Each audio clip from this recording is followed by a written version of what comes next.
Da da da da da da da.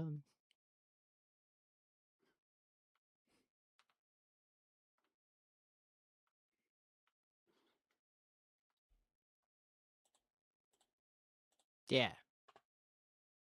Yeah. Yeah. Yeah.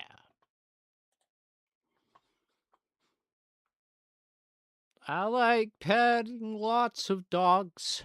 I like playing with the hogs. I like doing lots of things. I want to do a motherfucking backflip.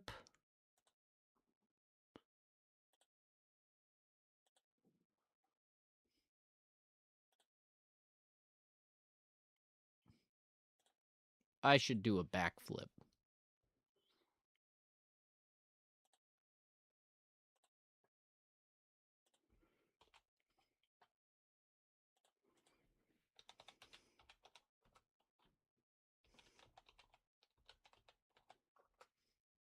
That's right. Put Chibi Doki in the tags. That's how you know I'm serious.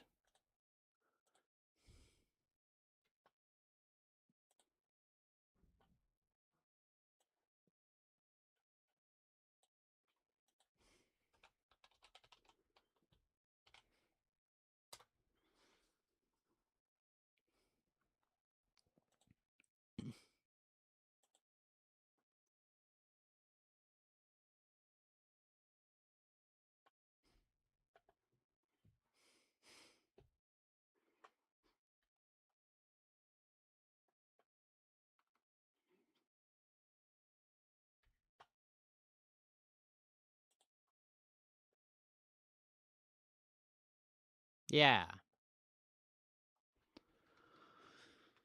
Ugh, 1 second. I gotta take my freaking shirt off. Like, not in a weird way. It's just, it's a very heavy shirt.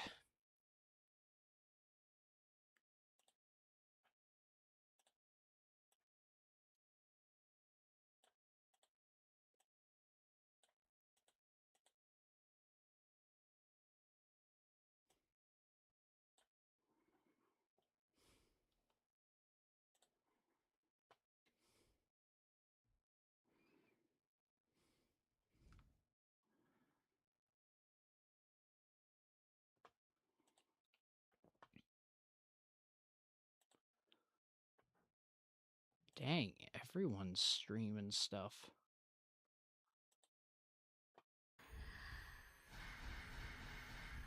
Playing Fatal Frame.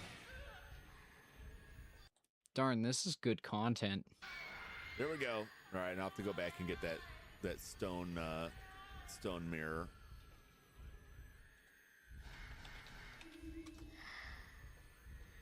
Just don't touch me. Okay, we got 1 test. There. Perfect. And that's where consolidation is bad. I'm just telling him this is cool. Drives up the cost of entering into it, makes it more and more impossible for smaller entities to enter into something because you've got so much money you could just like push through regulation that makes it impossible for them to enter the field, that sets impossible barriers or just outspend on everything. That doesn't mean you always succeed. Like Blockbuster was huge and Netflix still took them on. But like, who's Blockbuster going to refused to change on Netflix now? What's up, Peddles? How's it going? We could go light some candles. All right, I gotta go back and get that stone mirror, but we're in a good position because we have full health. Tubi. I think, who owns Tubi? Matches. Okay. Somebody. The shareholders. Maybe I'm thinking of another one because they own everything. Like free streaming services are actually owned by other companies that, like, they're like the dumping ground. Tubi is owned by Fox Corporation. Oh. They acquired it in 2020 for $440 million. Hey, Wilco. Tubi operates as part of Fox. We're watching a more successful streamer, judging by the view count alone. wasn't Fox bought by Disney? Or is that like they just bought pieces of it? I believe it was a merger, but I'm not sure.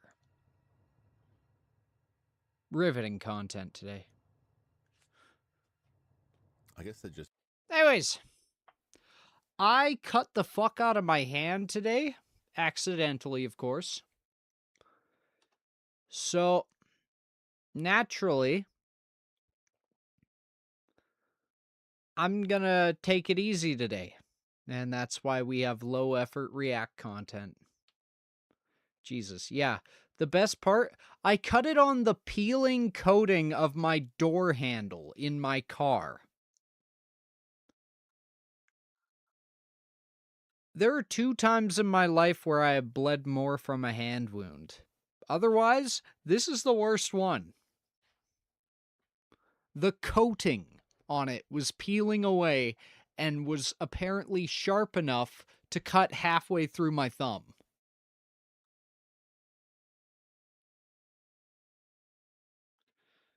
Also, there's no work today or tomorrow. Getting a little scared. So, we gotta go overdrive on this. Oh, wait. Will it let me set super chat goals yet? Or is it still waiting on me to fully verify my address? I can put a goal.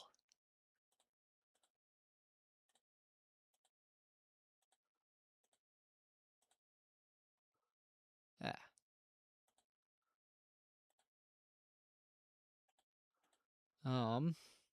You know what? Yeah, I'll host a Q&A.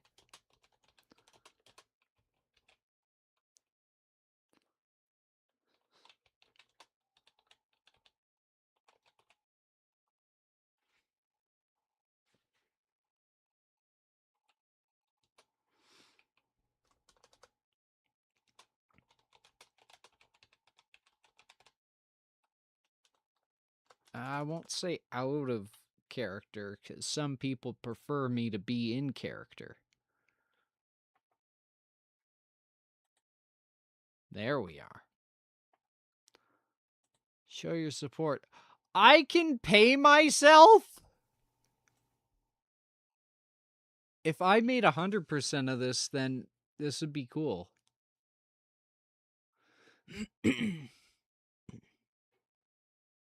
I can pay $500 to pin a message for 5 hours?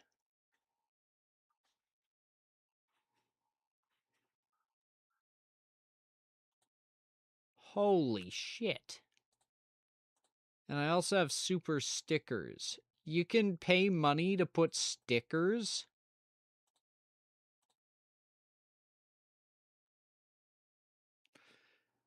Why is this $50?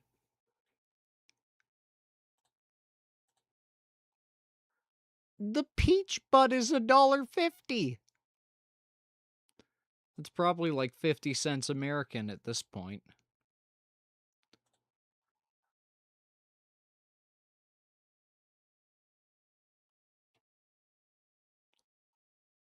What is this lore? When Bobisha lost his owner, he turned to a life of motorcycles and mischief. But now he's turning over a cool new leaf. What? Okay. Why not? Also, do I have the alert box on here?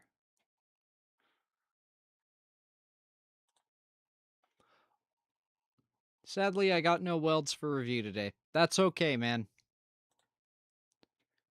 Did you learn anything? And that's a genuine question?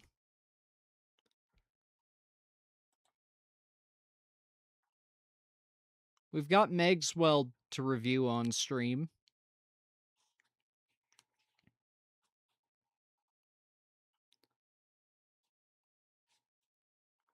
And if we get the audience for it, I'll get good.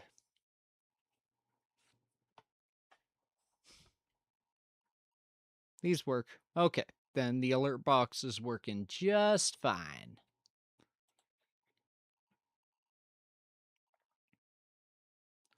Why did the Gashnor one... This is actually... That is so cool!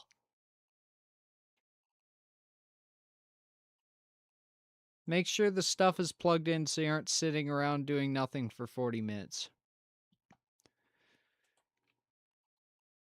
I'm gonna be honest, Wef. There's a concerning amount of welders who are paid over $100 an hour who make that mistake. So, it's a valid lesson, I hate to say it.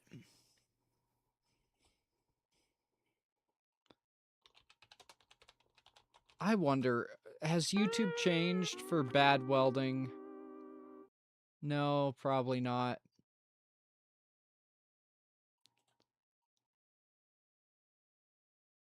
Upload date, this year. Haha!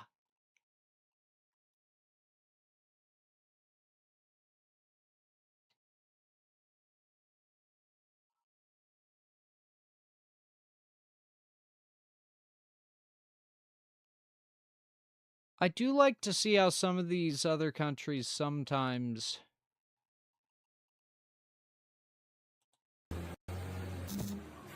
Okay. I'm gonna be blunt. When you see a man welding in sandals, you know this fucker is about to do something magic. And I don't mean that in a bad way. I would trust this man with my house. Although I don't like that he's welded one welding rod to another welding rod. Also, he's stray arced.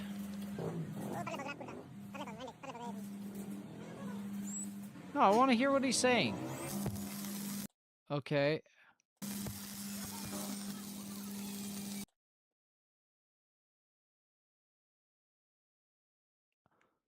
I'm trying to figure out how that physically works, because... Oh! I don't know. Like, it's lying on a sheet of metal. It all needs to create a circuit. So I'm trying to figure out...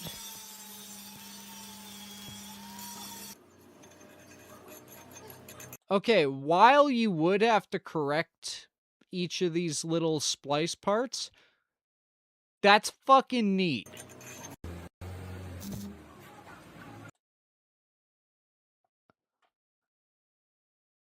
Like, I'm trying to figure out if the video's fake or not, because this is the internet. It's always fucking fake. Puts it in his fillet, smooths it out a little, and he...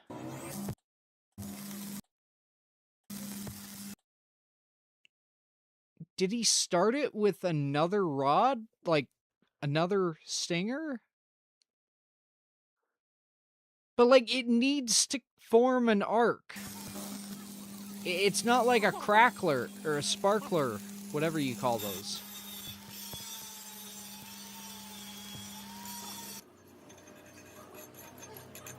I can't argue with results, but that's interesting. Oh! Fuck yeah! I genuinely love looking at stuff where it's not the... You know, it's not quite my industry, if that makes sense. Like, the QC standards are very different. And that's not an insult, for the record. Oh, this is just, he's cutting through it.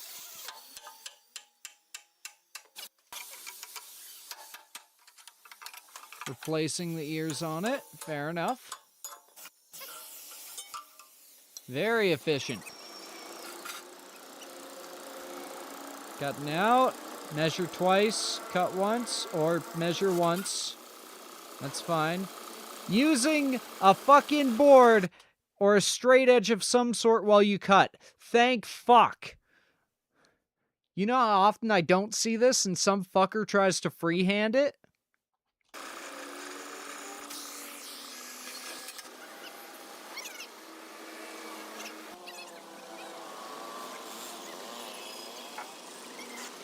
Perhaps an experiment may be in order if you're so inclined.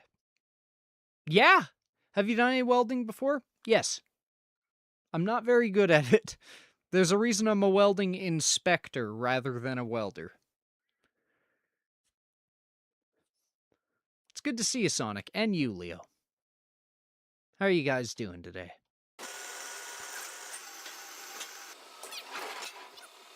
Ooh, I love these big machines. I've seen enough injuries on them to know I don't ever want to own one, but like, and yes, I saw one of the welders in the shop using one of these for OLEDs. Oh my god, they are a fucking game changer.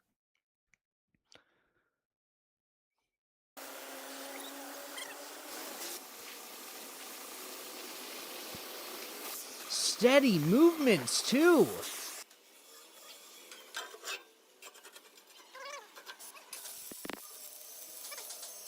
How about you?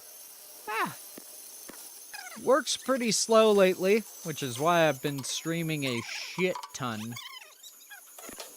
But the previously mentioned extremely stressful event is over for now.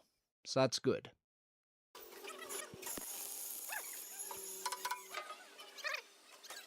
I still won't be providing further information on it, unfortunately, but just know that things are a lot better for me now.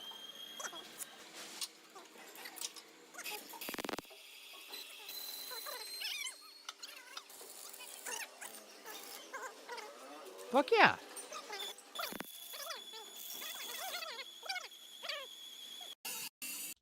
Oh, I'm getting the kid to do it. What mainly piques your interest in welding and metalworking in general? Do you want my honest answer? Money and availability. Yeah, I wish I had a more inspirational reason for it. I don't. I started in the industry as a laborer because, you know, fresh out of high school, what the fuck else are you gonna do? And then I went for an apprenticeship as a pipe fitter. Actually, initially I tried to be a power engineer, but that didn't work out due to trying to find work for that. If I were doing it now, it'd be excellent, because a lot of the old boys are retiring, but at that time it wasn't quite there yet. But yeah, no, I started as a apprentice pipe fitter, and then when I learned that they do pretty much exclusively field work, I decided I never wanted to be a pipe fitter, ever, because I really don't enjoy field work. So I started trying to figure out how to get myself into a desk job of sorts. And with that, it moved into working materials. Because lo and behold, you put the academics kid on something that involves numbers, and he's gonna be kinda good with it. Then our materials guy retired, and then I ran it alone for 2 years with no prior training. And somehow we were fucking successful. So I did something right. I didn't do everything right, but I did something right. From that, I worked as a welder's helper as well. And after working on the subarc for a while, fuck that machine for the record. I don't know. I met with a couple of the inspectors for clients, and you know, they'd be looking over the welds, and I'd get curious. I'd be like, "So what are you looking for?" And of course, the one guy, he he's just like, "Oh, so you know what to hide from us?" And no, I want to figure out how this works. If I'm going to be doing it. I want to learn. Hey, Mom. Do you work tomorrow? No. Okay. I asked both foremen. Oh. Oh. Yep. And now I'm giving my chat my autobiography. Oh. Just of getting into inspecting. I've been having a few. You know, you put these on the plate, you heat them up for 12 seconds. Oh. And it's like a s'more. That's a good idea. Are you guys familiar with wagon wheels? We're going to do another detour. I think we talked about this. I one think time. we did. We did. Yeah. Because I was down and I had told you about that. Yeah. How come these have? Look at that there. It's not on it. Different countries and times. But yeah, that's what I'm going to do. Nice.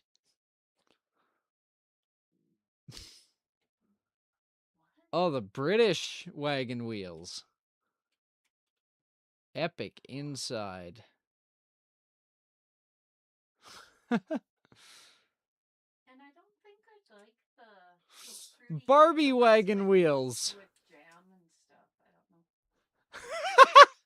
Well, that would be like not as good as chocolate, but it'd be like white chocolate. It's just colored. What if it's bubblegum flavored? Ew. It's probably strawberry. Ugh. Oh, I guaranteed is. Those are awesome. Yeah. Reindeer wagon wheels.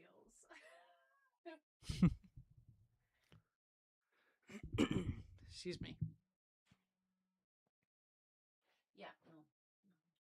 With raspberry? Vegan wagon wheels. Huh. Oh boy. How about that vegan lemonade? Lemonade is. That's what we thought. There's nothing in it that. Wilku, help me out here. One of those first few streams that really worked out with us, we were looking at state fair food, I think. And at one point they were like, yeah, you can get vegan hot dogs, vegan ice cream. What was the thing that was supposed to have gelatin in it? Whatever that was, they were like, we have a vegan alternative because gelatin made with the bone powder. And then they were like, yeah, vegan pickles as well. It's like, and then vegan lemonade. Pickles and lemonade, there's nothing in the process of making them that a vegan wouldn't be able to have. So they're just slapping on the name. Yeah. What is dirty lemonade? Oh, it's and dairy free. Of course, lemonade should be dairy free, but dirty probably has ice cream. Is dirty soda a Mormon thing? I thought when it what? It's why can't Mormons drink Diet Coke? What? We tend to stay away from discussing religion in detail here, but I'm confused.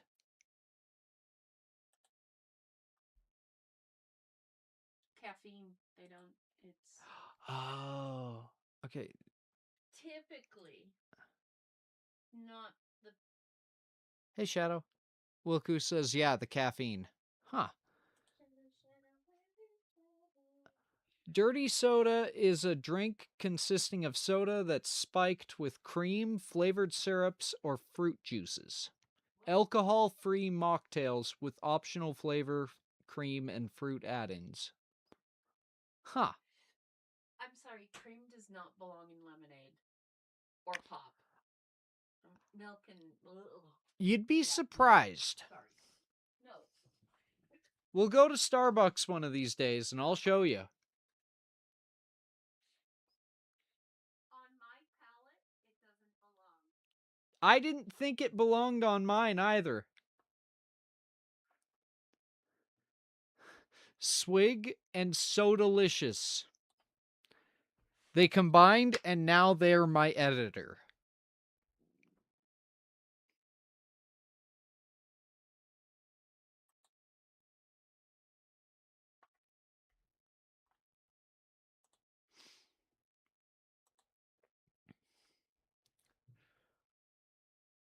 I've only ever had marshmallows with the biscuit on one side, not on both. Are these a Canadian thing? Because think I've had something like them before, but I've never heard them being called wagon wheels. Wagon wheels are actually initially a British thing.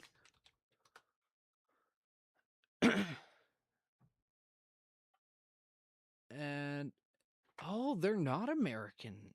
What? Lester's Fixins? Disgusting.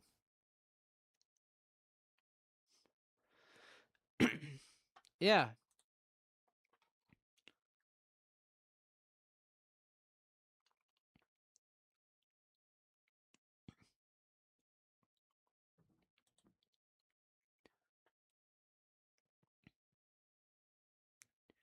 United States, Malomars. Moon pies.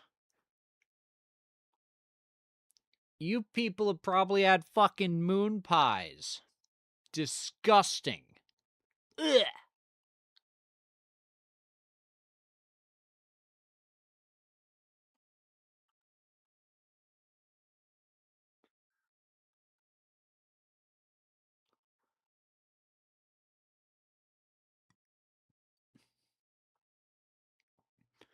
Wilku, I'm not going to dignify that with a further response. Chocolate fish.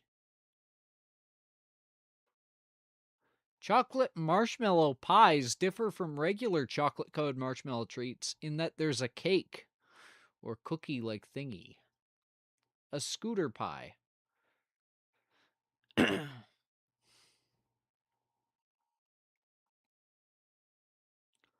The Little Debbies. I've seen Little Debbies.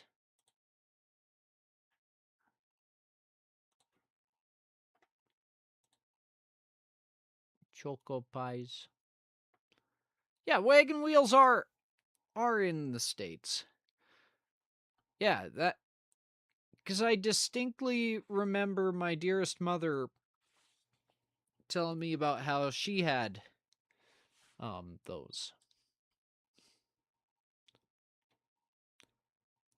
Black Moon, Gob, Black and White Men, Bob, BFO, Big Fat Oreo. If someone asks me if I want to get a BFO, I'm assuming they're talking about a fucking medical procedure, not this.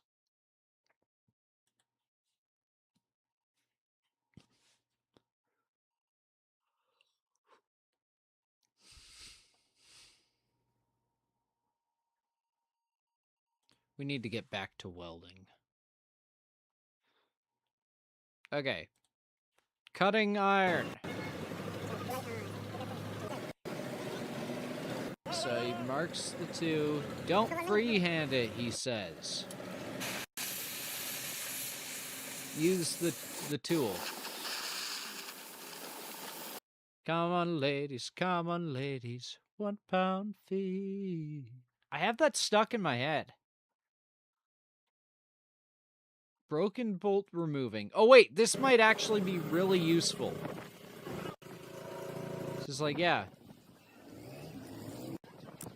Don't do that, because then you can end up getting the rod to stray arc onto the threads, and now you have fuck threads and a stuck thingy and a broken bolt.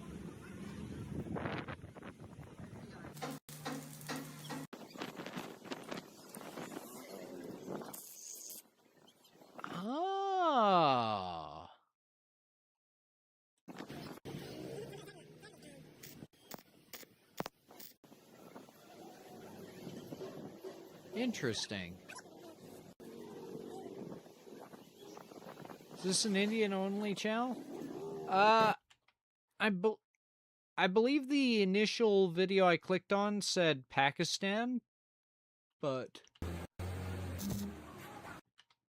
I'm not an expert. Bad welding gay. This, you can tell, was made by a welder because they... Well, first off, the name on it is Richard White. And then, yeah, they're using gay as an insult. So, they're definitely a welder. Just doing some awful welding here. That is a very white man voice. Realised that you're... I take it all back. I take it all back. Hats off to you, Mr. Richard. Fuck. He got me. He got me so fucking good.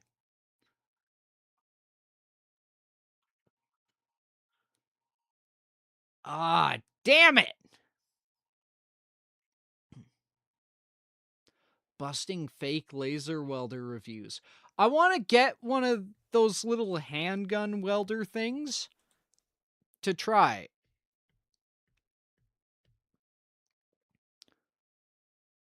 And, like, I will try it. Actually, my cousin / now roommate is going to be, like, he's getting his journeyman next year, I believe. So, if there's anyone who can do a weld with one of those, it'll be him. And we can set up a thing. He can do the welding, I can inspect it, and that could be a stream. I'm serious. That would actually be really good. I'm fucking proud of myself for coming up with that. 1 pound fish. Ice cold water, man. The dude selling Coca-Cola in Spain. Yeah.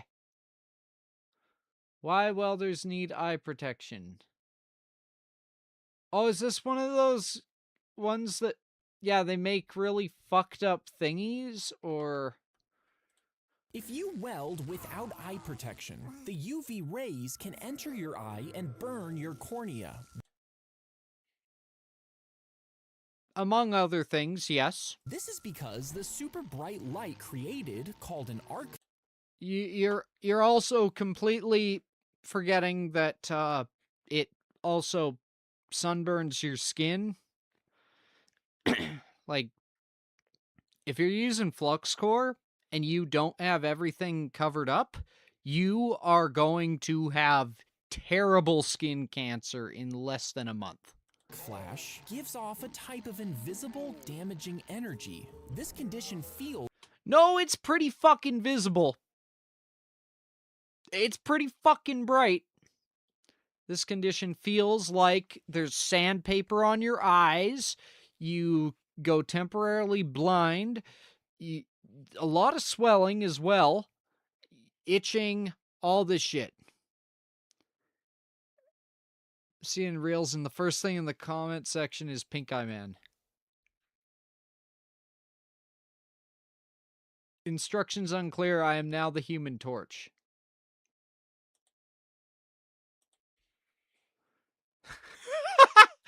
Oh, dang it. Dang it. Now I have the fucking Hog Eye Man stuck in my head. Well, the Pink Eye Man is meant for me, for he is blind and he cannot see. With his pink eye. Railroad bully with his pink eye. Oh, no.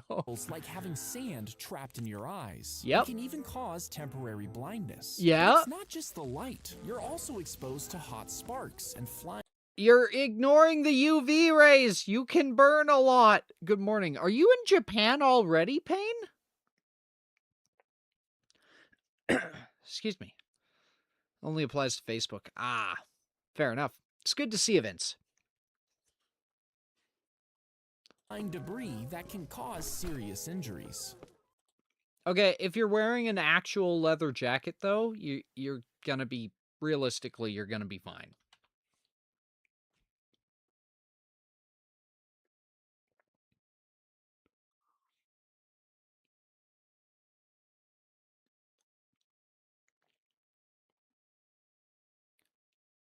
That's code for I just woke up from a fat nap. Oh, god damn it. Oh my god. Okay.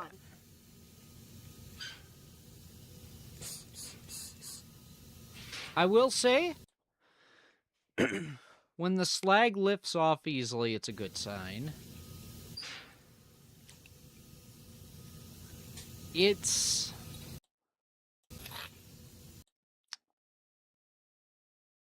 That title's accurate. Like, on a glance, I don't see anything that bad.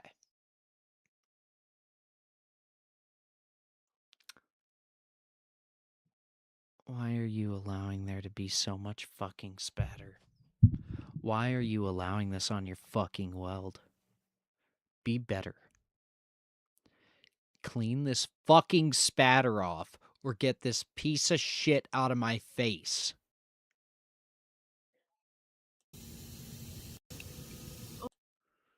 Clean your fucking spatter. Excuse me.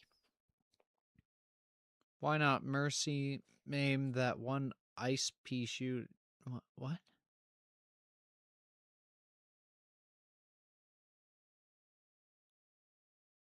Ice pea shooter for all your sunflower to bum with another sunflower, and then the ice gets vanquished.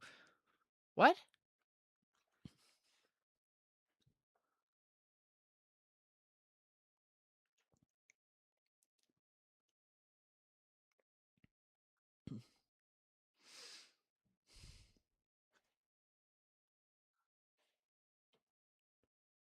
Mill scale. Oh, yep. Because if you don't, spatter is what? Excuse me. Excellent question. Also, hi, Jordan. Spatter is on the side of a weld, typically caused by shit like, you know, sparks, or specifically molten metal popping off and leaving behind these little globules, and they're fucking bad.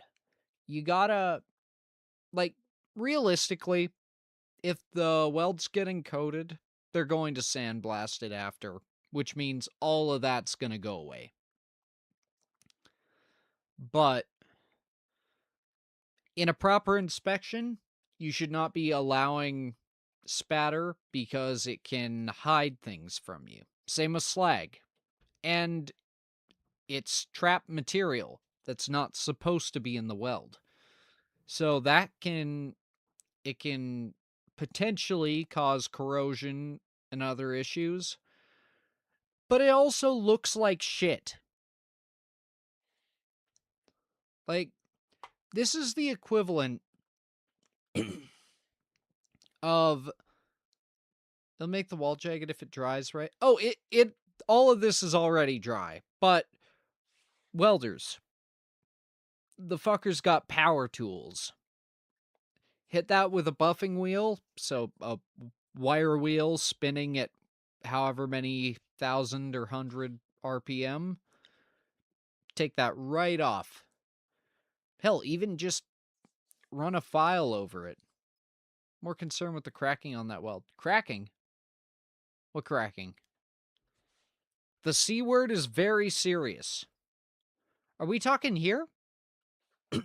That's not cracking. That is a slag, not even a slag inclusion. It's just the slag that would form on top of the weld. When they cleared it off, they didn't clear all of it off. However, as an inspector, you sure as fuck need to get rid of that, because any place that there is slag is, again, something that has contaminants potentially trapped, and you can't fucking see what's under it. If we take a look here, we can see pinholing. Pinholing's bad because it's a fucking hole. And they didn't clean off all the slag. I don't like it either way, and that's a good mindset to have.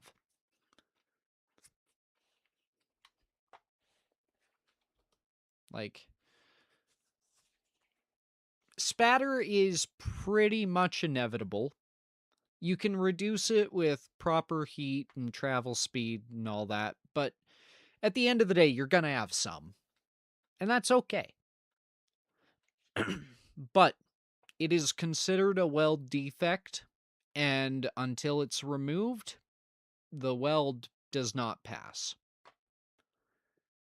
Allowances could be made depending on the code that you're inspecting to, but most companies, especially these days, they'll just tell you fucking clean it up.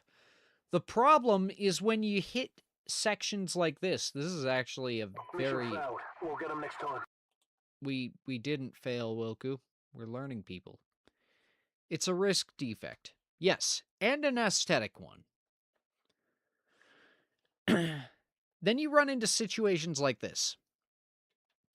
So this is some angle iron, and it's going up on a 45-degree angle. Getting a buffing wheel in on here is fucking hard. It's annoying. It's awful. But if you're a welder being paid $100+ an hour to do this, I expect you to at least fucking try. Now with this, we can see that they quote-unquote tried, because we've got the buffing here. They removed the spatter that's off to the side and slightly took a tiny bit of the slag off. In all honesty, that probably just popped off on its own. We can see it from the lines on this that this spatter did get touched with a grinder, but it didn't get removed. I'd not approve that weld unless it's not load-bearing. There's something that seems weird about it. What seems weird is that it's not finished. Because as an inspector, this is all covered in slag. Meaning, I can't tell you this weld's good. I can't tell you this weld is anything other than unfinished. You have to knock off that slag so I can see it. Now, granted, if you're not a dick and, you know, depending on who you're working for, some companies are like, you are the inspector. It's a conflict of interest if you, provide a hand with it. And I get that. And, bottom line, you should always check with your supervisor or inspector above you or whatever. But, sometimes just be a bro. Tap it with a file. Get that off there. But, bottom line, this needs more than a tap with a file. This needs a cleansing. And that grinder can definitely, at the very least, catch the edge of this. And this is structural. They're not going to x-ray it. There's a good chance they won't even mag it, depending on the company. Mag being magnetic particle testing. They put on this sort of spray that has metallic particles in it. They have a calibrated magnet that they put up against it. And yeah, any defects in the weld are shown pretty well if they're surface level after that. But yeah, this is an example of a weld that's not fucking done. Oh, yuck. That's yuck.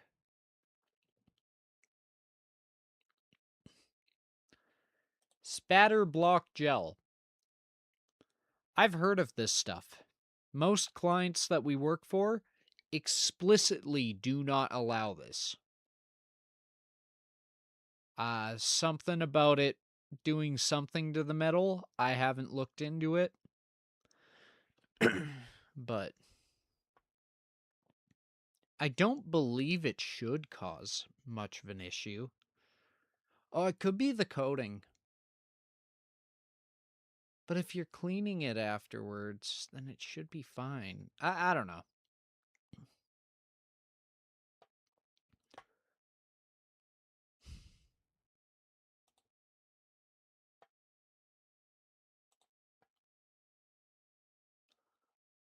Flux core isn't always that bad.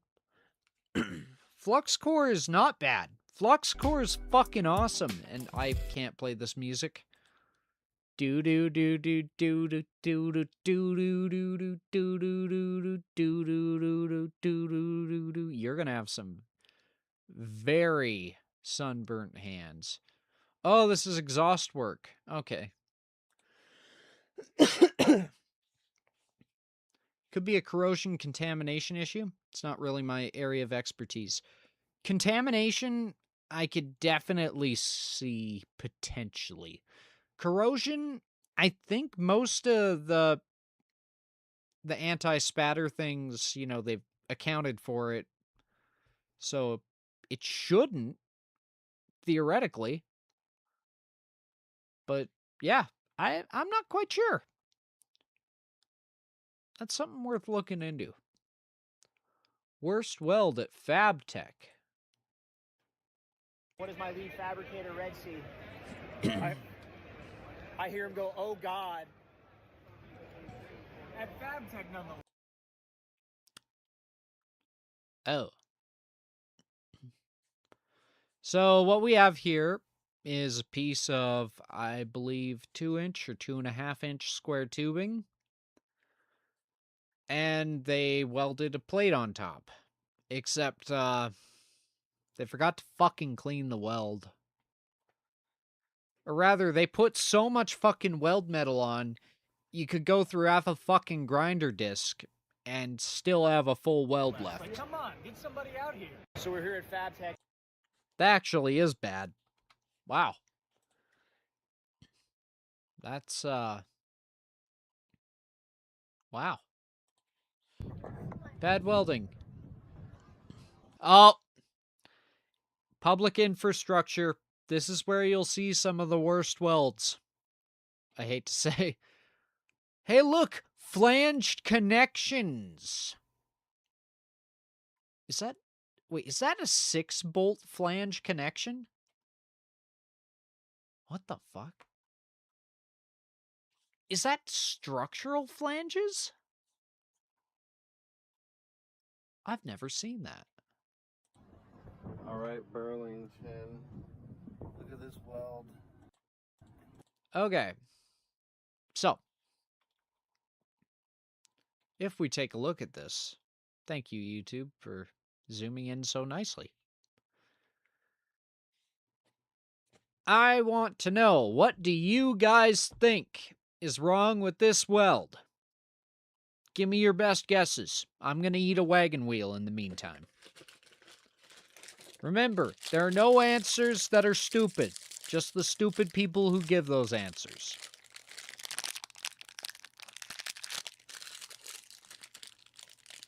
This is a good wagon wheel, I assume. I don't know, I haven't bitten into it yet. Hmm.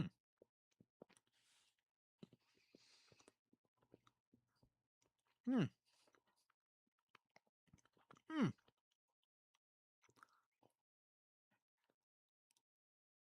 Hmm.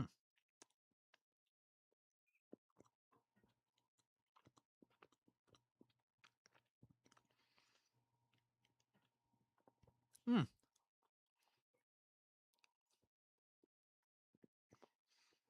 Hmm. Delicious. Only have a couple more seconds to get your guesses in. It's okay if you don't know what's going on with it. This is purely for entertainment purposes. Well, educational in my sense, but you know what I mean.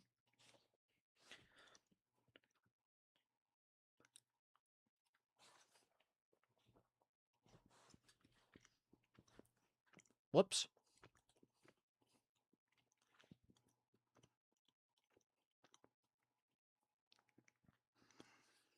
Okay. Immediately, there's an occlusion. It's not functionally connected to the surface, right? I mean, it is kind of on the sides. You can mark the stream as educate. Wait, fuck, I actually can, because this is actually for educational purposes. Hold the fuck on. I'm gonna do that real quick. Oh god. We're gonna try to do this while really zoomed in. No, can't fucking do it. Okay. Jane's doodling. Is she teaching you? I didn't fucking think so.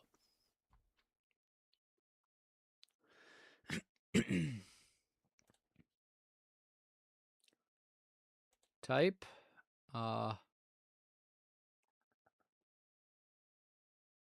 Real life application.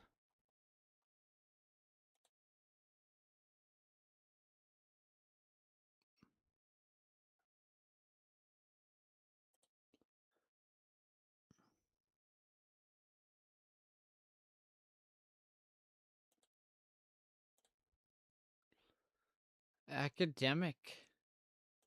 What the fuck? Oh, concept.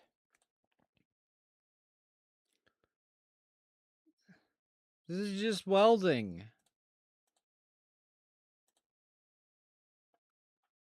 Add hashtag educational. Goddamn right.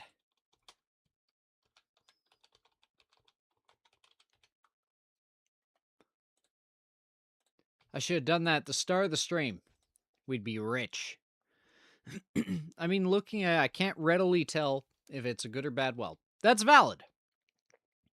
So let's learn together.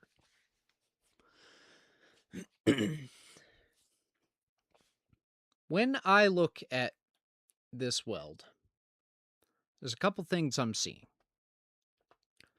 First thing that sticks out to me is the shadow here.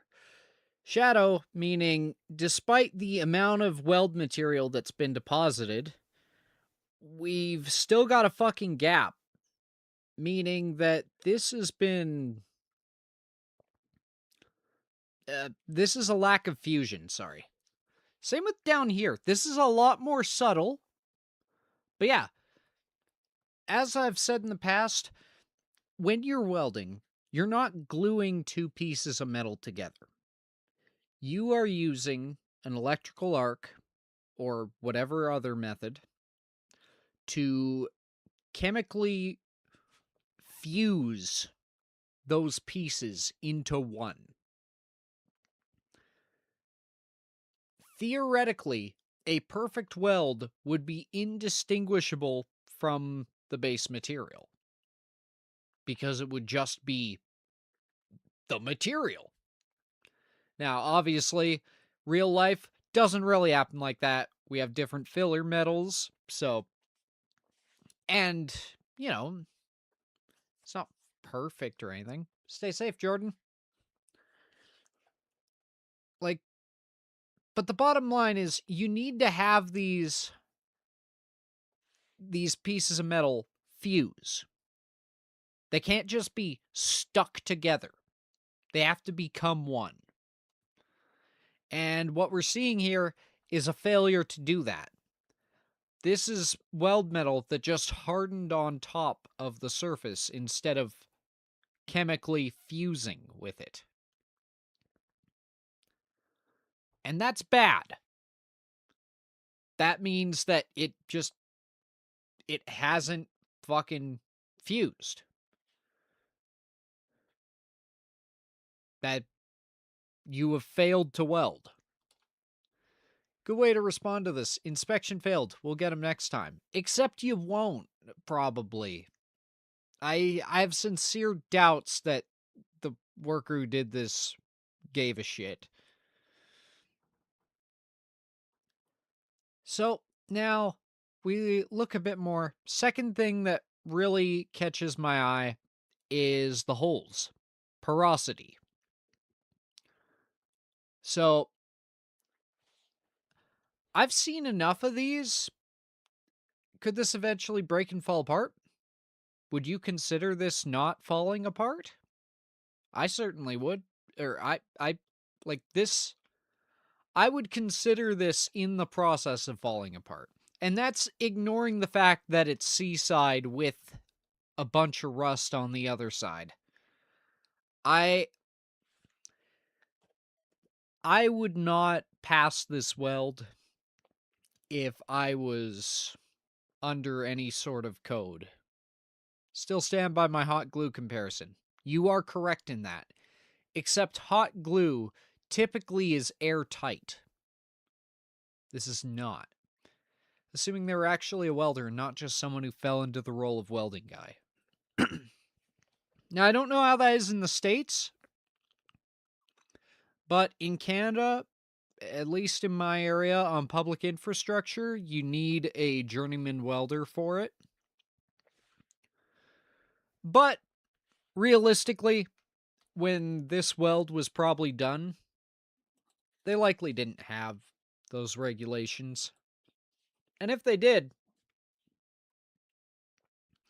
at the end of the day, the mindset of a lot of welders is it's only structural. Unless it's pipe, a lot of welders don't care. That's not a good thing, for the record. Another thing that catches my eye. We see that they sprayed a bit of paint or coating on this, but I'm noticing a lot of porosity here. But I personally think that if I were to actually be there, I think I'd be able to say that this is due to an error with the paint, not the weld itself. These big holes, sorry man, that's just 100% porosity. It's a shit weld. But with these, especially with it being up here, there is no weld metal up here, but I'm still seeing those same fucking bubbles. That tells me that they were in a rush when they were doing this, and so while the metal was still hot, they just blasted it with some paint. And the paint burnt up like that. Like, guaranteed that is what happened. And I say that because I am also a certified coating inspector, and I am also a certified dumbass who has done that in the past. So, you know.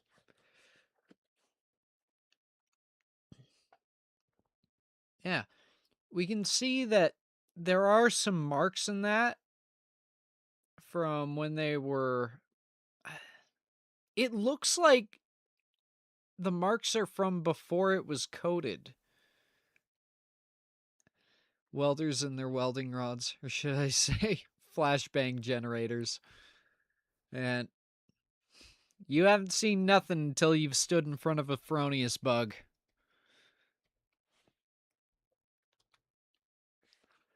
Those things will burn you. They'll burn you good. Beauty weld there. This one. Okay,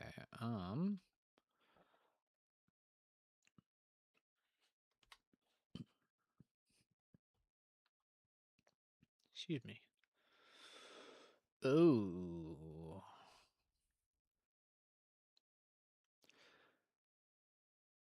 It looks like there's a bit of an indent in the metal here, which tells me they likely had their heat too high or were going too slow and started burning through the base metal, but still managed to not fucking fuse to it. Dog shit weld.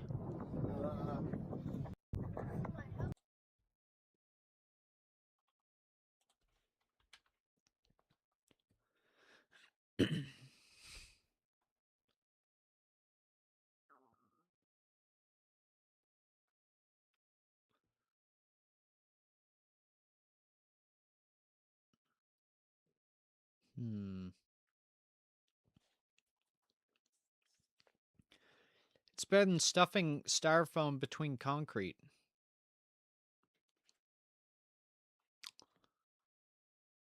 Do you mean ICFs?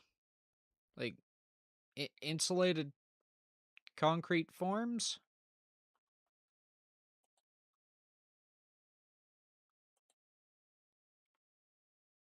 Because while I'm not certified, I am mildly trained with those. And I'd trust those a hell of a lot more than those.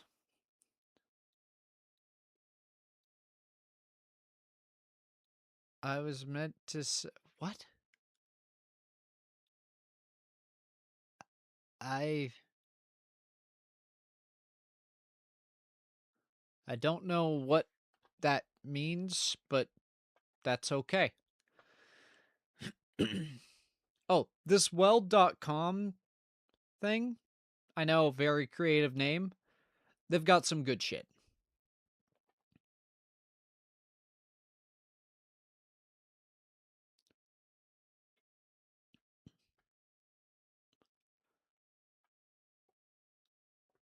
Oh. The rumor come out. Scam. Reason for bad welding depends on welding rod company. It can. Why did I respond to that as if it was a chat member? But if your rod is dog shit, or it hasn't been stored well, or it's just been improperly labeled by the manufacturer, all of these things do happen, unfortunately. And there are some that fuck up on their regulations. Anytime that you've thought you need to hide something from your boss, remember that happens in every industry. And the consumables industry, you know, also, it's not always malicious. Things do slip by. In fact, that's usually what it is. You know, shit goes wrong. But that's why we have things like lot numbers, so that we can track these mistakes and hopefully stop the issue before it becomes a bigger one. So I think we're about to see a thing about the weld material, or not weld material, the welding rod being fucking bad. With this camera quality, it's pretty hard for me to tell. He's not grinding his starts and stops, which can lead to hydrogen cracking. Ooh. I now have a vision of someone eating a welding rod because you mentioned consumables industry. Put that on a fucking shirt. Consumables industry, and it's just Peddles eating welding rod.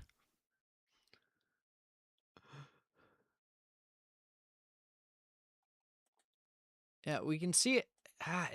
This is not a good quality video, but I can see what he's saying. Like, some of it, trying to think of the words for it. It all clumps up. Like, it doesn't melt and disperse the way it's supposed to.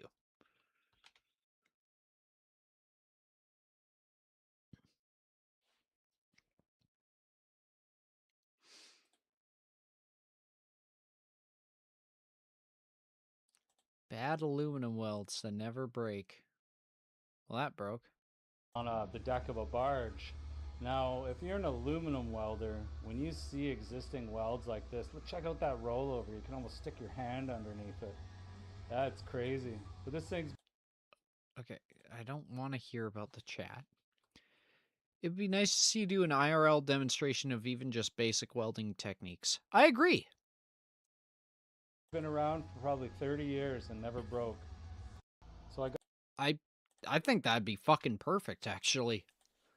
And now that I have my own place, I can probably fucking do that! Haha!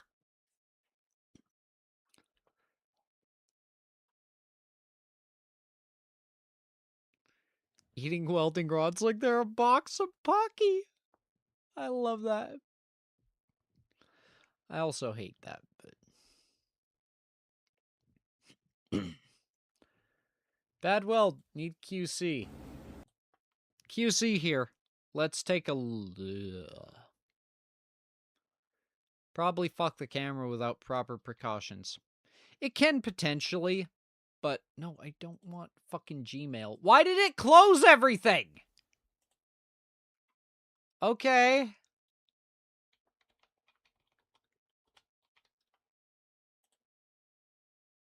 Okay. Sure, I don't know why it did that.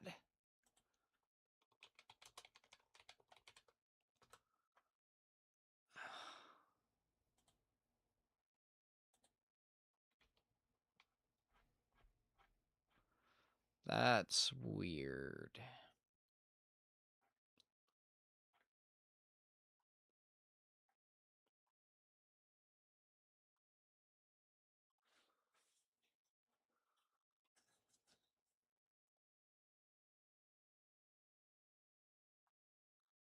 There.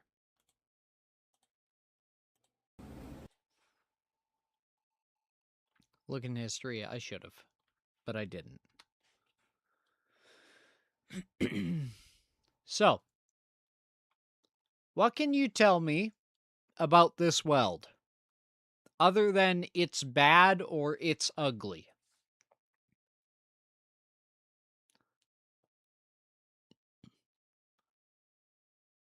Point out one of the flaws. Not necessarily all.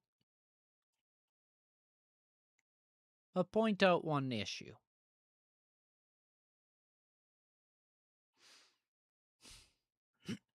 Excuse me. I might need to get myself a glass of water.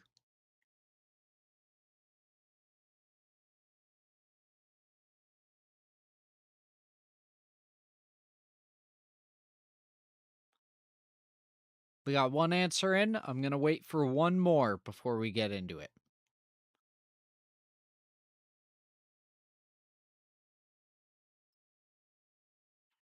I love moving my head and watching my helmet wiggle.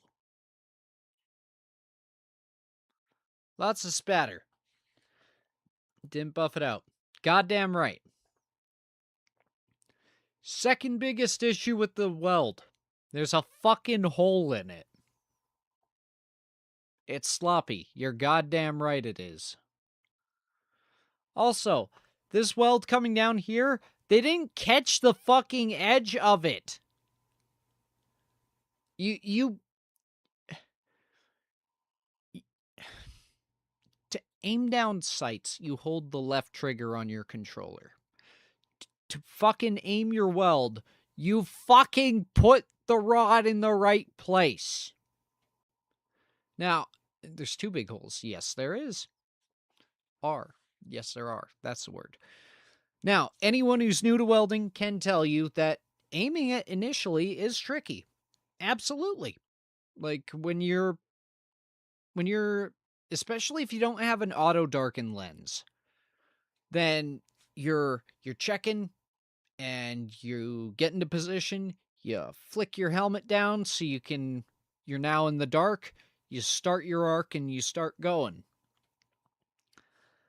And if you haven't built up the muscle memory or don't really know, what you're supposed to do with it, you can absolutely stray off the side.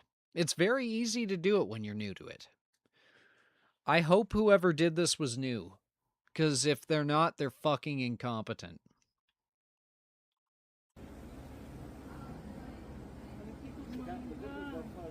Oh, it just gets better. Okay.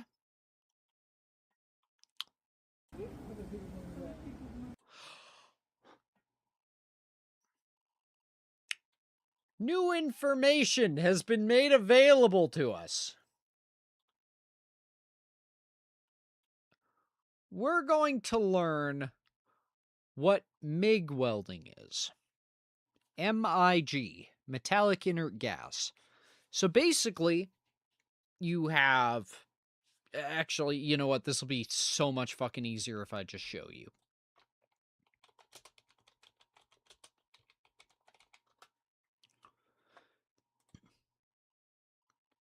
So, with your MIG welding machine, this picture will do fine, I think. Yeah. So, you've got your ground cable, that's all well and good.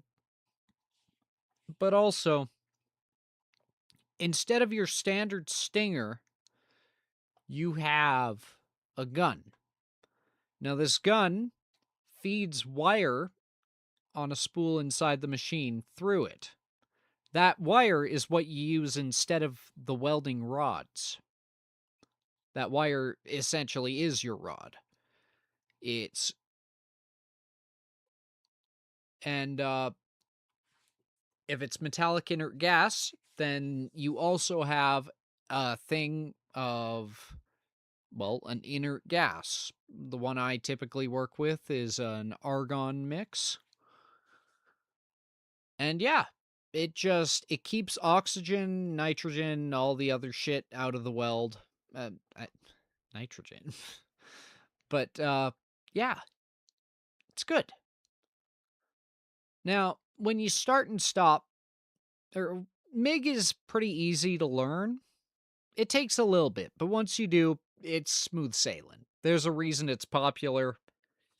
It's because it's a good welding process. So, when I look at this, and I see a whole ass fucking foot of MIG wire that was just left on it, and keep in mind of how many people this has to go through. Because this has already been painted. The welder was like, you know what? That's fine. I don't care. Good enough. Their inspector, if they did have one, which they probably didn't, said, oh, okay. Yeah, that's good enough. The foreman, if he fucking stopped to check by, he looks at that and he says, yeah, no, it's good enough. The coders, the painters, whatever you want to call them. They didn't, Wilku. They didn't get good. They just said, it's good enough. And now it gets to the customer or wherever the fuck it is in this process. How much money has been put into this? And we have a bunch of fucking random wire that's just stuck there. Thought that was a design or some sort of support for the metal. It's metal. Like, I get what you're saying, like a sort of cross brace, but no, this is literally just some wire from the MIG gun that got stuck on this side.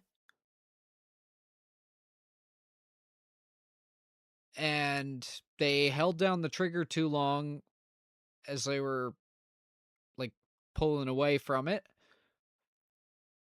And they just got that. And they snipped it off the end of the gun. And considering it's in the middle, we can tell that they just kept fucking welding. The wire got stuck. They snipped it off. And they continued to weld around it.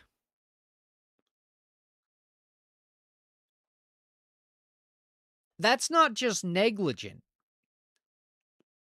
That's intentional. Like, I do not give a shit about what I'm doing. And that's bad. That's what I want to take away from. I want you to take away from this.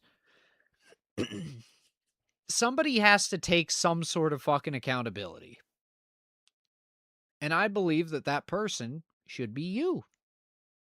Not like you specifically, or like, oh, it's your fault this happened. Like, I'm saying, like, you know, we can do better than this. As industry, as society, whatever the fuck you want to apply this to, we can do better than this. And we should. Look at that. They coated over it. And now the coating needs a touch-up because look at that. Oh, this is on a vehicle. Okay, that kind of explains why they gave less of a shit with it, but that still doesn't excuse it at all. There are very few things that can excuse that level of negligence. Because again, there are mistakes and there is intentional negligence. That one really looks like an intentional bit of negligence, and I don't like that.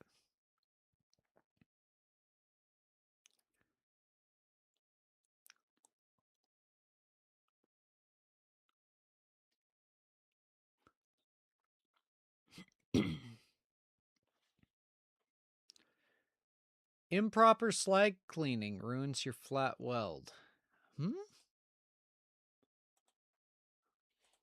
What is this talking about?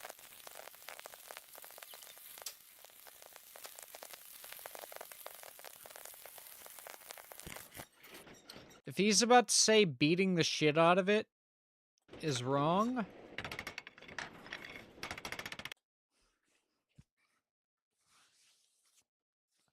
okay.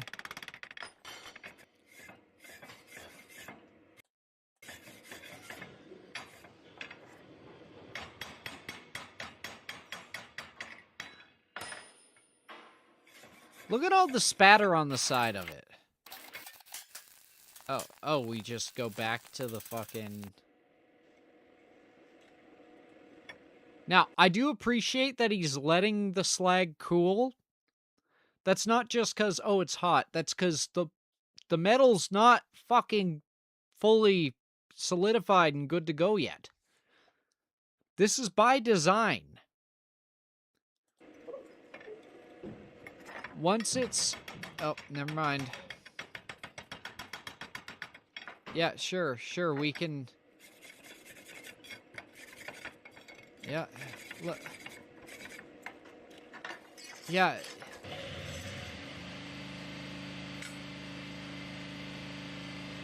I don't know which one he's trying to say is good or bad.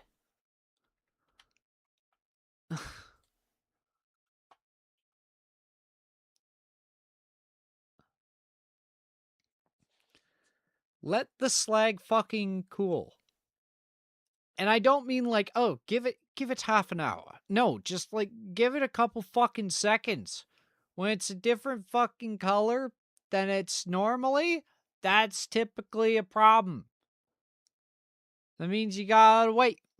Because it's not done doing the shit.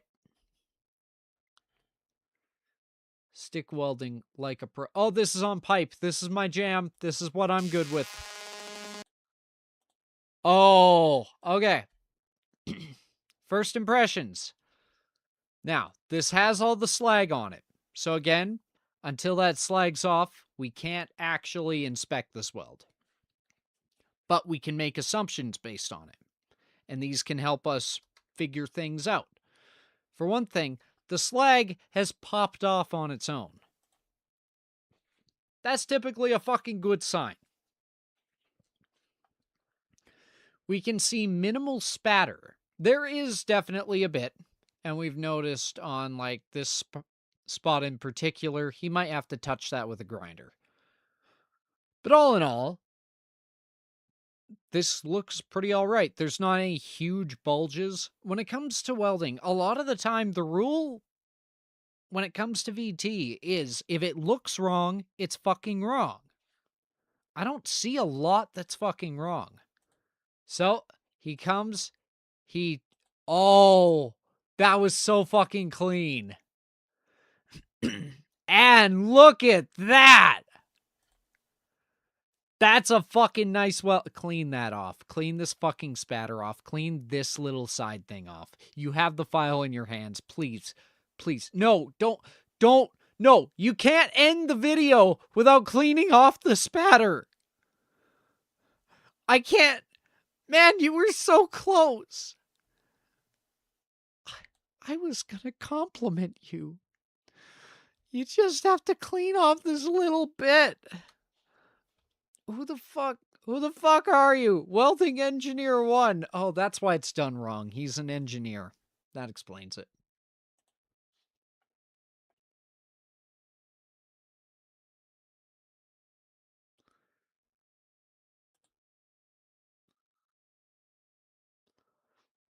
Water welding. I am not an expert. The welding positions. I like that. Now, underwater welding has a lot of risks associated with it, none of which I'm an expert in, so I unfortunately can't speak for them. All I know is that it's underwater, it's welding, and that's awful. You're supposed to bring balance to the weld, not leave it in spatter.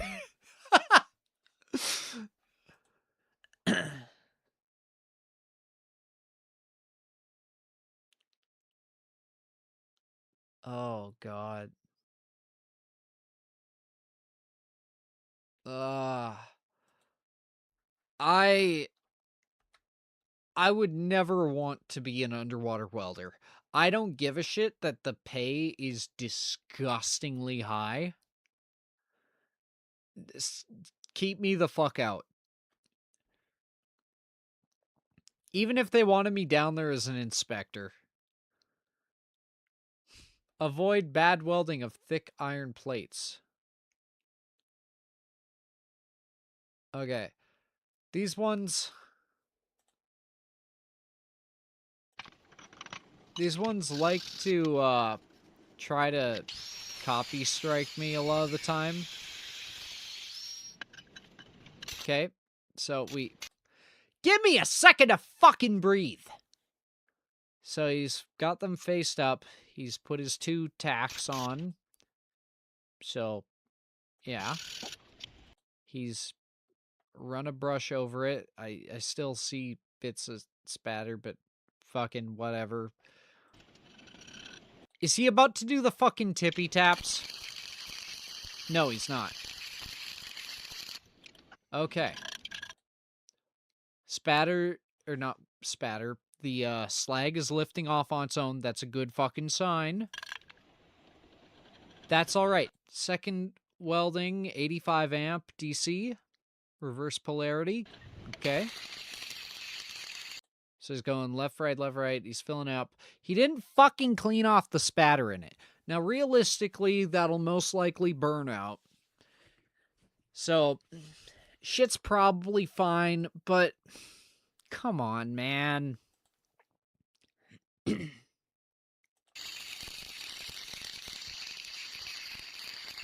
Now, I don't do a lot of structural inspecting or structural welding or anything like that. I'm typically just a pipe guy. So when I see this, I would think we'd go 2 more strips to get this rather than go left, right over that much gap.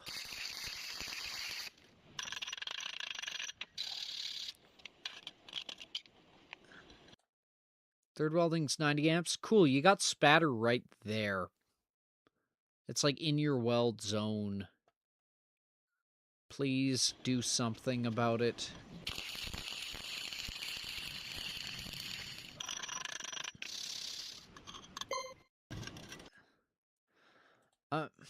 Fucking whatever.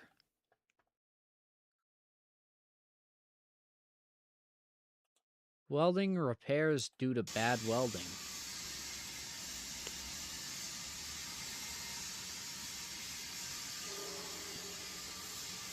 I can't see shit in this.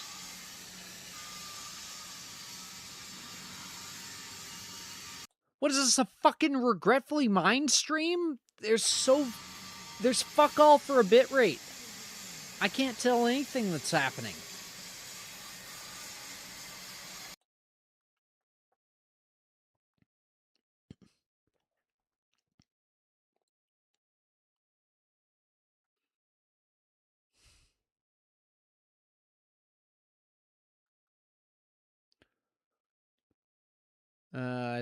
I'm not good with TIG, or not very experienced with TIG, sorry.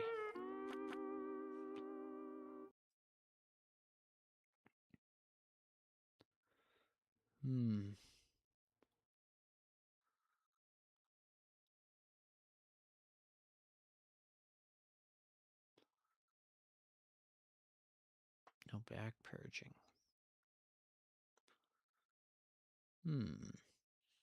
Also, if you guys have any sort of questions on this stuff, by all means ask. Grinders and paint save bad welds. So yeah, grinder and paint make me the weld. Oh, grinder and paint will make you the welder you ain't. Yeah.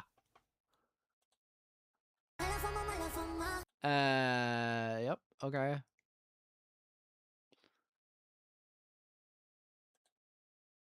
That's it.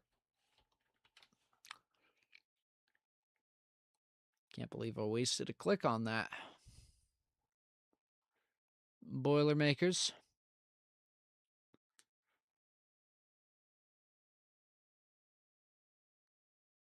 God damn it, now I have that Auntie Donna song stuck in my head. I'm so rich you can't touch me. I got heaps of cars and planes. I got like 100 planes and I got 20 cars at least minimum. I take a car, put it in a plane, fly my car around with a car in the plane. Whatever.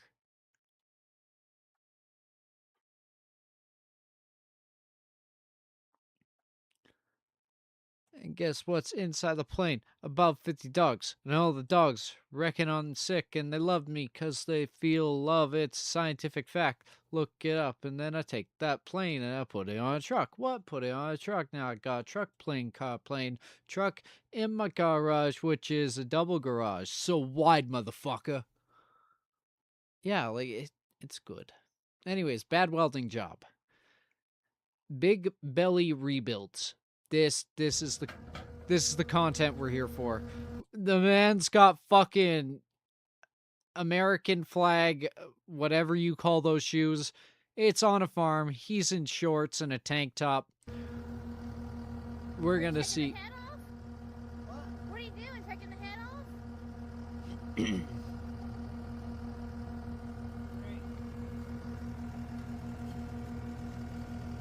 Show me the weld job. Weld my job, baby. Well, you learn stuff every time you mess with something. Uh-oh, what happened? It has been broken before and somebody put a real cheap weld on it. Are you serious? Yeah. So now I gotta make a welding repair. Oh, man. Somebody put a cheap weld on that? Okay, but like if okay, I'm sorry. I do need to get something to drink. Okay? My throat is killing me. Is it possible to race forklifts? Is it possible? Yes. Are you allowed to at my workplace? No. Because I did that and now we aren't allowed to. They didn't think they needed a rule until we did it. Now it's a rule. I'll be back. I'm very thirsty.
I just now noticed you don't have gills. Oh? Yeah.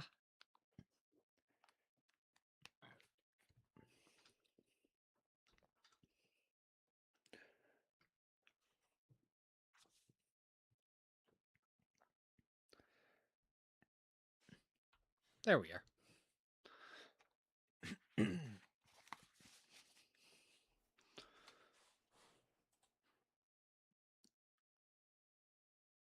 How come, though? Well, I hang out on land a lot.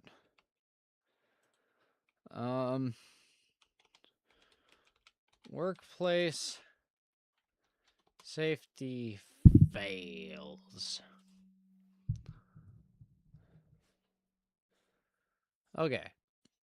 So we're going to play a little thing where we try to guess what's happening. Do we want to give this a punishment wheel thing? We could.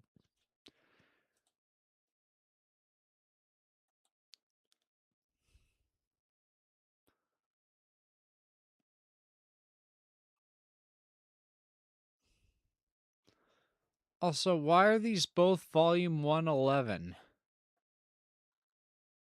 Are you just putting random fucking numbers?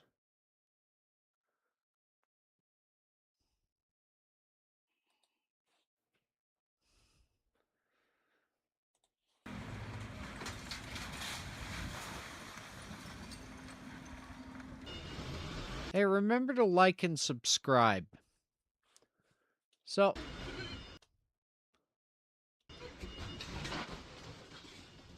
these are happening so fast, we will not be making this a punishment wheel. Excuse me. So, thing we say in my industry, don't put your finger where you wouldn't put your dick. Getting mud work around here. Oh, it's faked. But still, it's a good... What the fuck is he doing? Uh-oh. Yep, Wilku. Yep. We see an issue here. Yeah, I know you're finna jump in now. No, and boop. Oh, he's gonna try to do the flip the helmet onto his head, but he's just gonna bonk himself with the handle.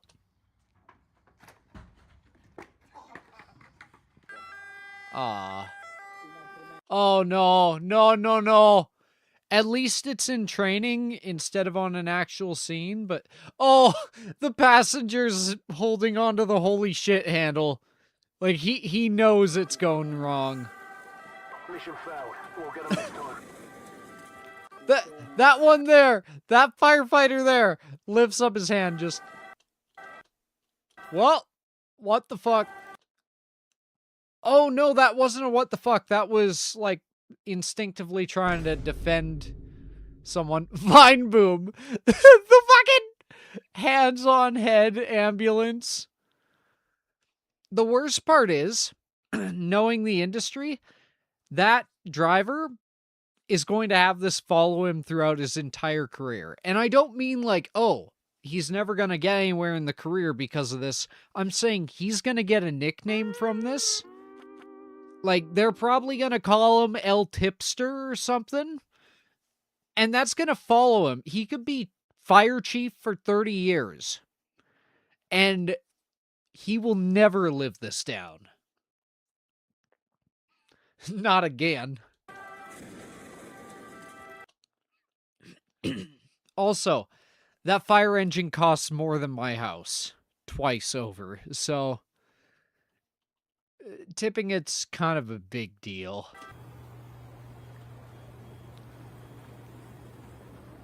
Wait, that's just cool. I want to do that.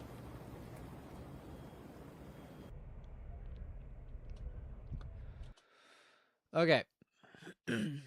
there's a reason that we don't allow this on work sites. You're not 20 years old anymore, man. You have old man strength. Old man strength, you get it before you're considered an old man, but you do tend to develop it after your youthful spryness has left your body, leading to this. I don't like the fucking... That trench is not short in. I don't know, man. Not really cool with it. You see some awful shit with the walls of those collapsing, and then the panic of trying to get someone out, and then realizing you can't do it fast enough, and then realizing you have a fatality on your hands. I have not been in that position. I have not been physically present. But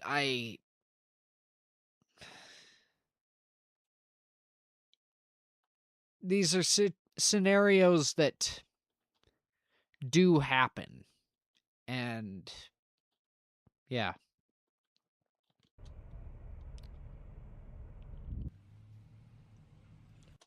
Uh-oh. Oh, no, this guy was dry.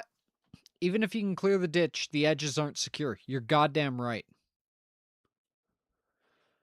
This guy was driving with the crane fully extended, forgot to put it down. It happens a lot more than you think. Contacts a power line. This situation results in a fatality very frequently if you don't know what to do.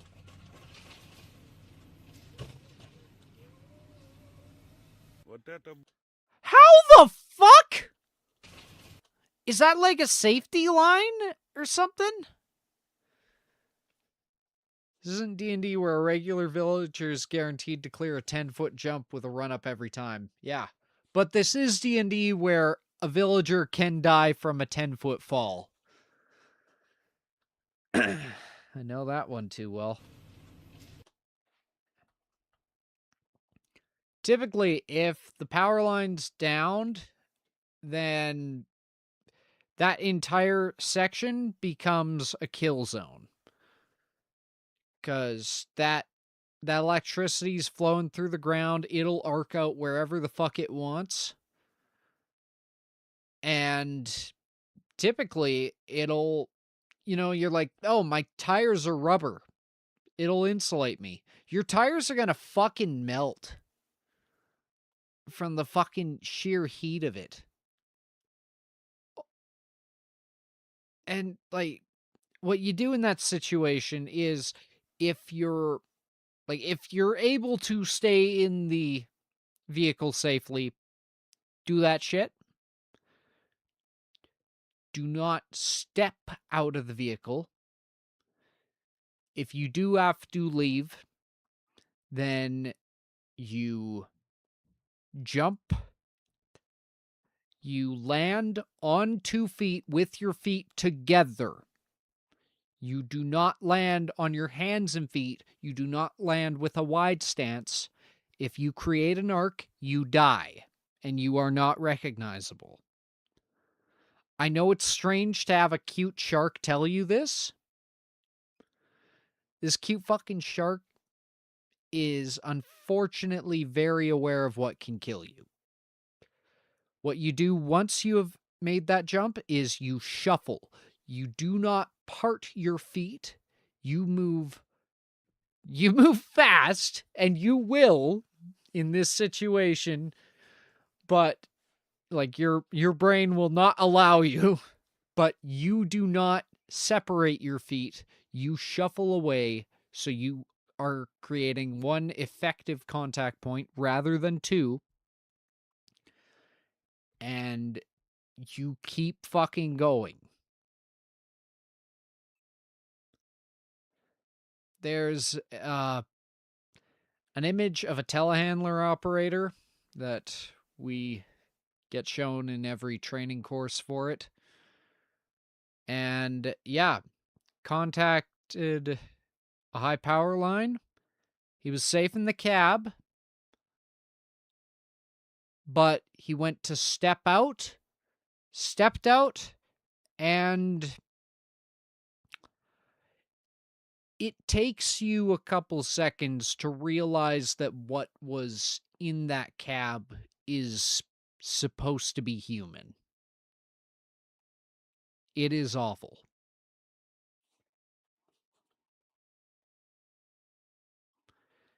To the point of you can't be identified by dental records.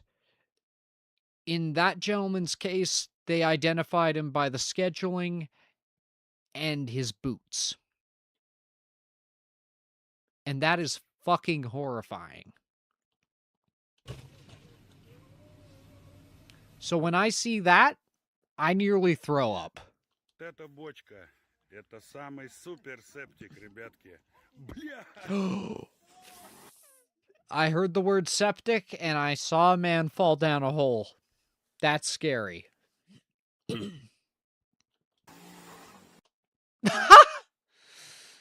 But this is a little nicer.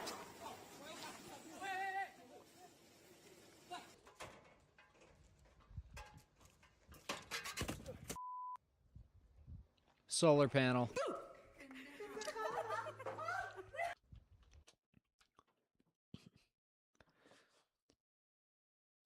Three-point contact. But also, carrying something while you're going up a ladder.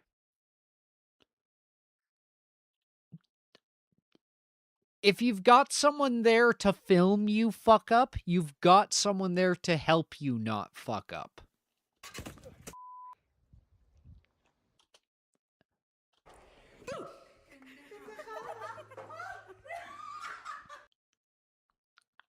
I've done this. I've done this. I've done this. Yeah. You only make this mistake once and it traumatizes you pretty badly.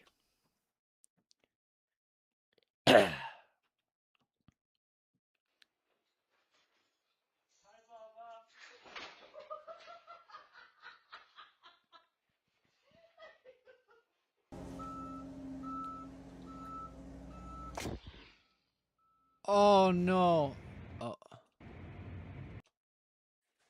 Rotating equipment. You want more stories of fatalities? Or have I told you enough?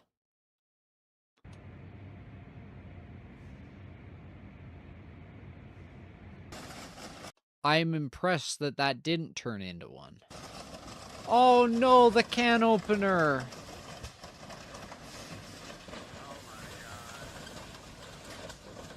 Hey bro, get off the bridge. It's gonna be on Fail Army. Oh, he works at Home Depot. Oh, that didn't feel good.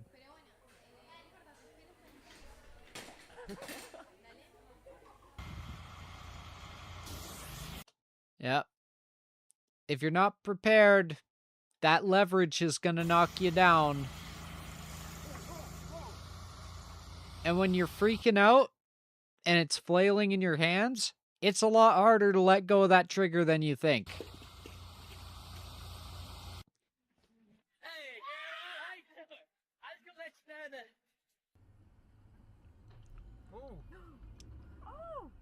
Groceries just went flying. Oh my god, Out of the he's Yeah. So what I'm hearing is free groceries. Also, what the fuck am I looking at? Alright, go ready? for it, bro. Out the window.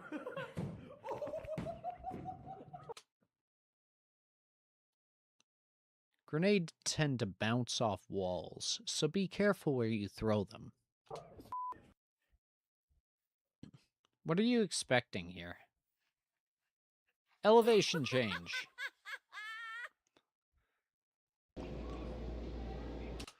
What?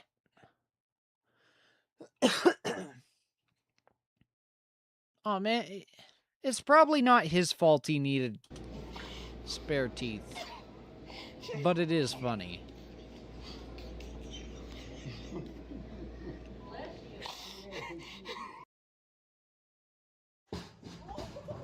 Oh. Forklift. I ran materials for a long time. I am fairly good in a forklift. Now, I will tell you, if this motherfucker bails out of the forklift when something goes wrong, he deserves an ass kicking.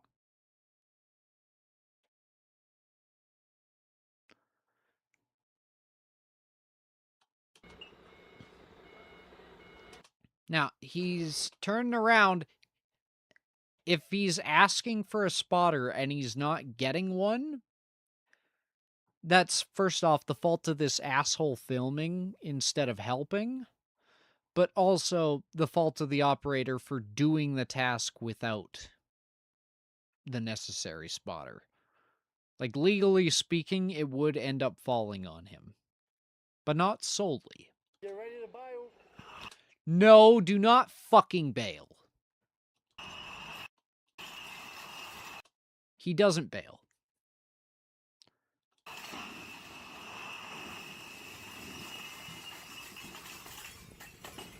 I am satisfied with the operator's response to the situation. I might not be satisfied with what resulted in it. Over here, we can see, like, it's already... Okay, I understand. Okay, yeah. You see it tilting like that. You know that plastic wrap's the only thing holding this together. At that point, I genuinely don't know what the solution is. And I don't think he knew either. So... Get ready to... Okay, so he was more so telling people to stay back, sort of thing. bail. He made a slight movement. Everything came tumbling down. He stayed in the cab rather than getting out of the cab to risk it with his fragile human body. He stayed in the cab that's engineered to keep you fucking safe. You know, that thing that you could sue the shit out of the forklift company if that, like, that railing and cage failed? Yeah, that thing that they'll do anything to make sure you can't sue them over? Yeah, there's a reason. They make it fucking strong. Stay in it.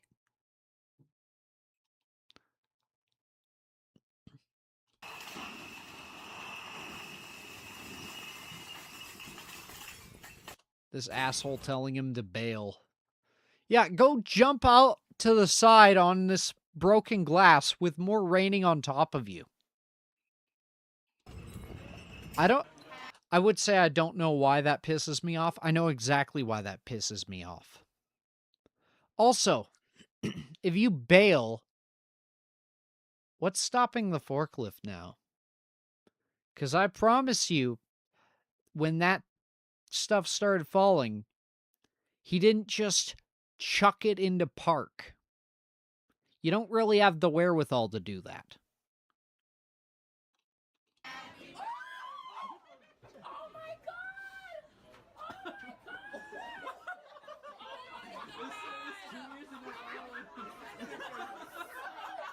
She said 2 years in a row. Oh, no. Oh, no. Buddy. Oh, wise shark of the wilds, please tell us more about things that can end us so we can avoid what not to do. Your wish is my command, Leo. Your wish is my goddamn command. And it just so happens that my dearest father ran a lumberjack crew for a decade or two, so I know a fair bit about this. We can see that he's cutting from the side here. I'm assuming he was hoping it would fall, you know, towards this way.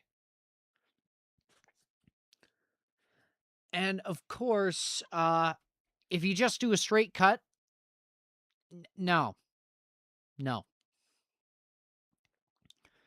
You take a notch out of the direction you want it to go. You have your, excuse me. Fuck, I'm gonna end up saying all this wrong. Take your notch, you do a diagonal cut down part way, and then you cut inwards. And with that, it will naturally fall towards that direction. You also have some wedges and shit. I'm not very familiar with the wedges. I haven't used them much. Should come out to about 4 USD before YouTube takes its cut. Yeah. And that is fucking phenomenal. That's like 30 Canadian at this point, because our dollar's going down.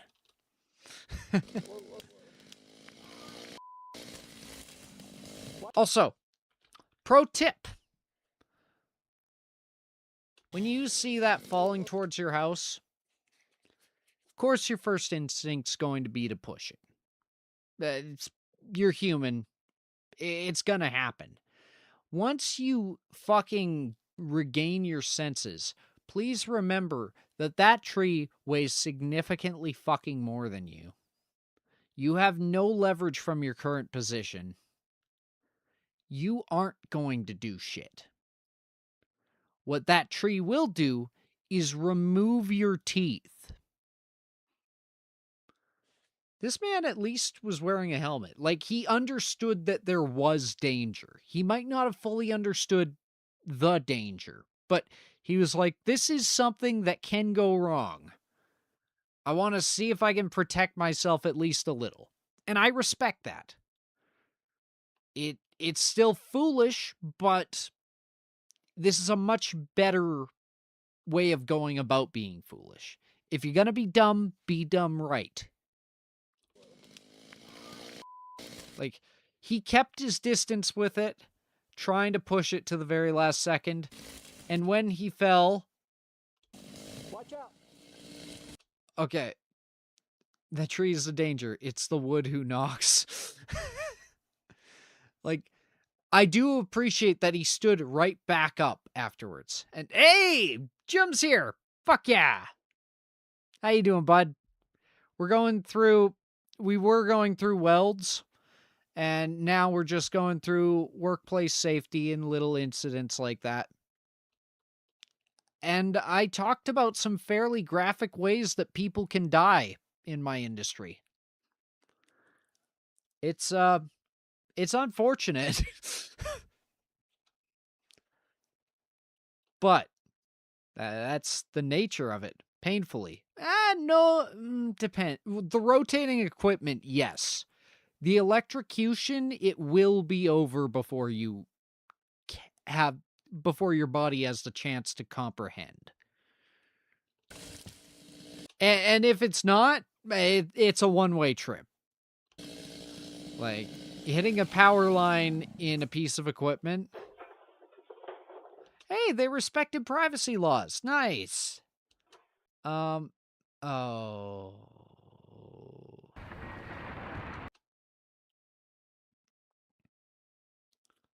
Keep Delta P away from me. Hell yeah, brother. That's the sort of thing you probably wouldn't want to survive. Yeah, well, to quote what I said earlier, the way they identified the gentleman in the story I told was not through his dental records, because his teeth literally exploded. It was not from the corpse itself, because in the picture you couldn't even fucking tell what it was for several seconds before making out the vague shape. It was through his boots and the schedule. And that is a horrifying thought.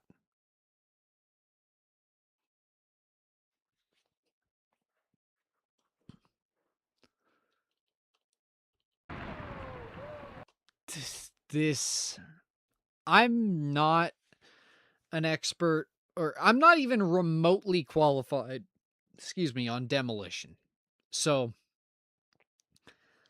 I have no bearing on what should or shouldn't be done in this situation.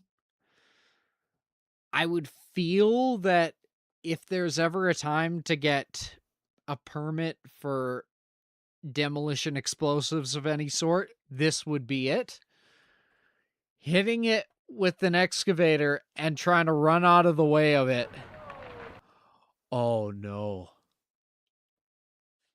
And what's the thing we say about bailing from a cab? Never fucking do it.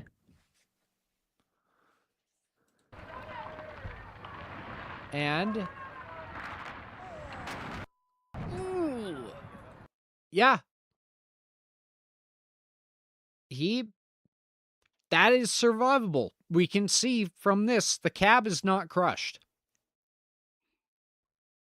There is a solid chance this fella made it out of here with no fucking injuries. I would assume like some cuts from the shattered glass, bit of debris hitting him, like you're going to be scraped up. Almost guaranteed. But yeah, like you do not jump out of your equipment. The only time that you should remotely consider it for any reason whatsoever is A, if it is about to fall off a cliff and you have a very clear path to get the fuck out of there. And even then, sometimes if the thing is engineered for rollover, you might be better off inside. Emphasis on might. That is a very situational thing. Or secondary, you're in the movie Speed, and if you go under a certain speed, it'll blow up. So you have to like bail out, but that's still very dangerous. So all in all, you have to be in a very dire spot for it to be a valid option. What if it catches fire? Okay, there are 3 situations. Yes. Or if you fall in water. I think you'd still be breaking bones hitting water, but yeah, it would be better than exploding. I'm on lunch break right now, and Dave's downtown is doing drone delivery, and the drone is literally coming up to my window with the food. No! Oh, dude, that was like $14. $14 for you, $600 for them. I don't know. I'm not a fan of drone stuff typically, but that's a personal thing, not an industry thing. It has a lot of potential to eliminate dangerous work, but that's not one of the jobs that I feel really need to be replaced. No.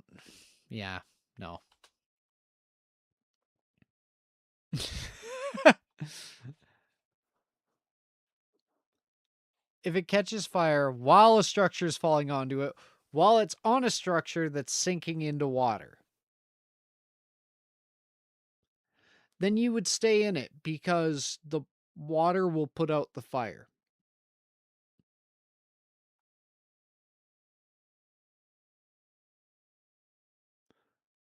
You would wait until the imminent danger, the most significant hazard, which is the big thing falling onto it that will 100% kill you if you're not in the cab. And then you would deal with the lesser things, such as possibly drowning, or possibly burning to death, or possibly dying from fumes. You got the hierarchy of controls here, except I'm using that term wrong. This is not a workplace accident. Says careful after.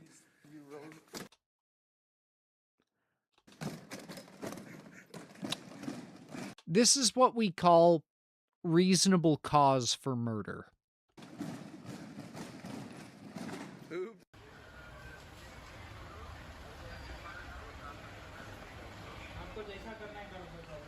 That's what we call an ankle breaker. Luckily, it didn't look like he had anything major. That's what we call fucking heavy. Ooh. Tailbone. This thing. You might be thinking, oh, drunk? Yeah, no. Thing that happens with a lot of delivery drivers and truckers, things like that, they're overworked to hell and back. And this isn't like a call to action or anything. It's just with the nature of the industry and how things go with it. They're fucking overworked. I'd call the scriptwriter for writing a shitty action movie scene. Are you kidding me, Leo? That'd be awesome. Oh, never mind. I thought it was going to be this driver swerves off the road and hits the lamppost, not what the fuck happened? Okay. So,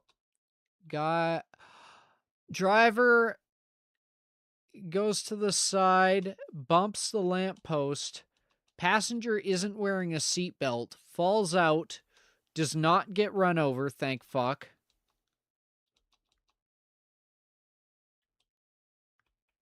Wait, was he the driver? I don't know. Who the fuck is driving that?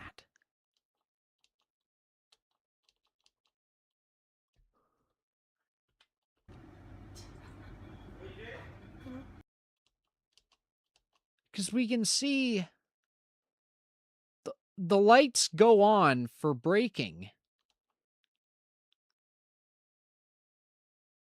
And yeah, if he fell out, then while he's falling, he kicks the wheel to the side, which makes it turn this way. And I'm aware of that because I've unfortunately seen people get run over from that sort of thing, which is another reason you shouldn't fucking bail. And yeah, that just keeps going. Oh, bongo board. The first experience with a bongo board. Mail trucks have a driver's seat on the opposite side than normal. Really? I was not aware of that. Okay. It's not one of those self-driving trucks. No, I don't think it is. Okay. So then, yeah, he's not wearing a seat. I don't... Is he not wearing it? Like, the way he falls... Yeah, no, he's not wearing a seatbelt.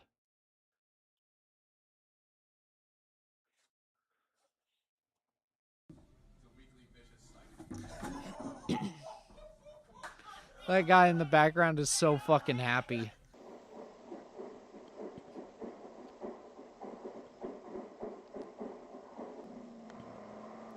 Oh. Oh no. That is another piece of construction equipment that's worth more than my house.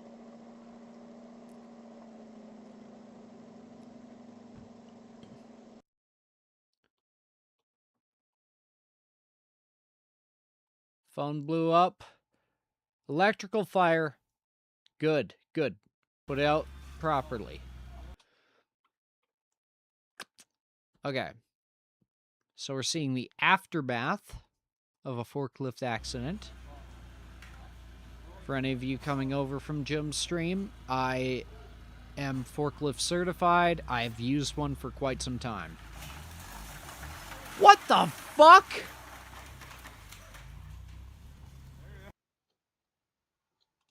I guess the way you can eliminate a booby trap is by triggering the booby trap. Anyways, a guy carrying glass with one foot while there's stuff on the stairs. Uh-oh.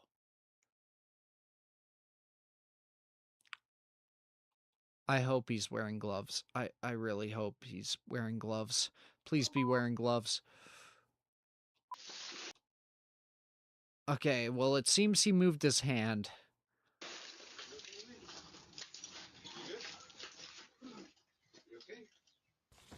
Okay, he cut his hand, but no amputation. That's what I was concerned about. Look, I'm just trying to drop your packages off on the front porch. Let me make it. I'm just trying to drop. It may be something for you. It may be something for you, man. Hold on.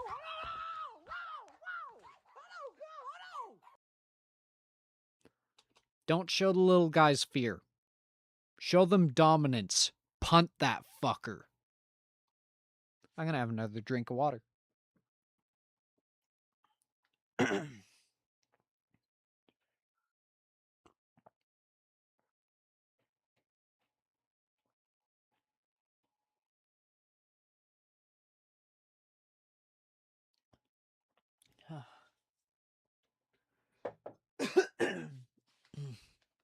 It's YouTube, not Live Leak. You know as well as I do, Wilku. The filters don't catch everything. Oh, no.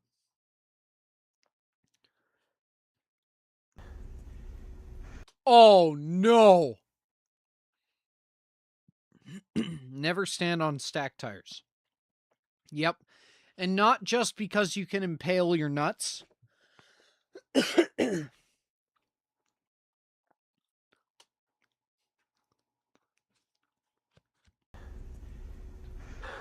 That's where you know, like, a lot of money is about to be spent. Oh, no. Oh. So, you know what? We'll watch the aftermath and then we'll do incident review. Fuck. You must bounce on it crazy style. Oh, he jumped too. Oh, no. Oh, no, buddy. Granted, the fact that he's able to stand means that he just got his pooper rather than his nuts. So, or the taint. So, we fucked up. Understatement of the year. So, looking at this, one thing they're doing correct is this lift zone is completely clear.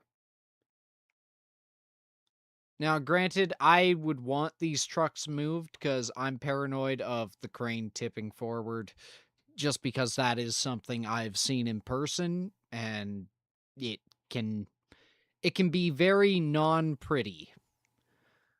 But that aside, they don't have people underneath the load trying to help by signaling where the driver can't fucking see them.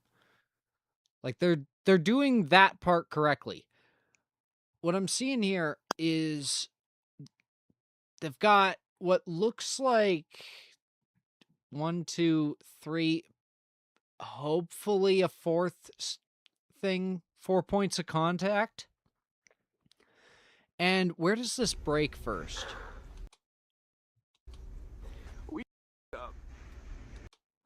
Yeah, we see that it actually rips out from here. So in the engineering design, their rigging didn't fail. But the parts that they rigged to were not properly secured with it, and it fucking ripped apart. So the way that we alleviate this is, in the initial design, there should be a consideration for how it's going to be put together. And if there wasn't, because architects are fucking terrible people sometimes. I said sometimes, don't crucify me. What you'd want to do is review the blueprints to figure out where exactly would be the strongest point on each. And you know what? Maybe that was the strongest point. There's a chance that these guys did everything right with all the information they had. It's unfortunate. But yeah, I'm trying to think if there's anything I would have done differently. But We up. Yeah. I don't know, man. Wait a second, was that only 3 points of contact? We up. Oh, no, it was 4.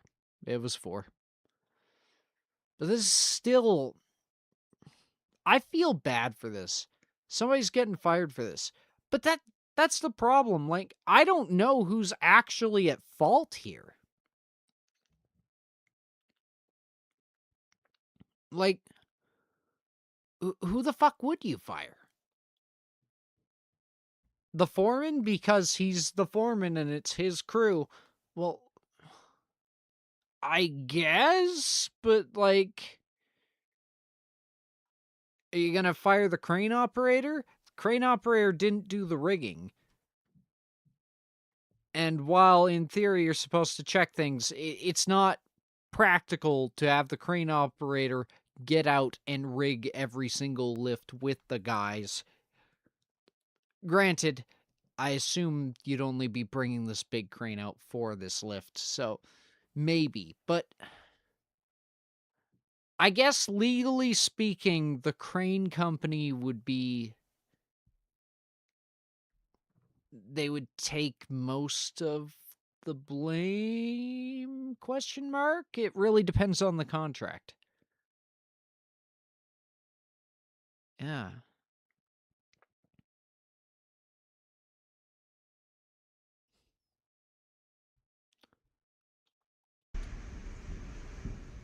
Fuck, that is a lot of money. Oh, no. Let's find out.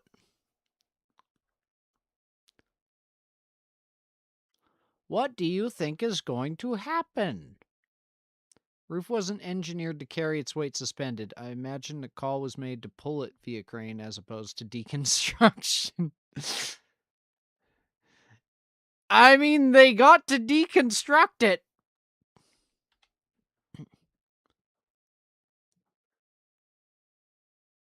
I think you're... Fuck, I think you're right, Shrem. That's probably exactly what happened.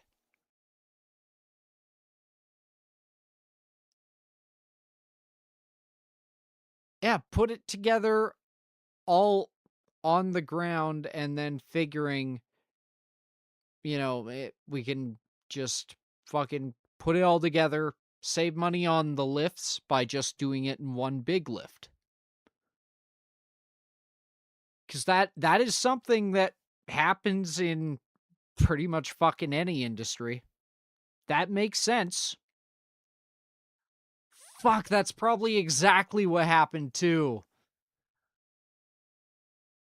Because if I were a PM, I'd be thinking to myself, like, cranes are fucking expensive. So if there is anything I can do to get this guy out of here as fast as possible, I'd be doing it. Fuck, that is exactly what happened. Gold star, Shram. That is fucking excellent.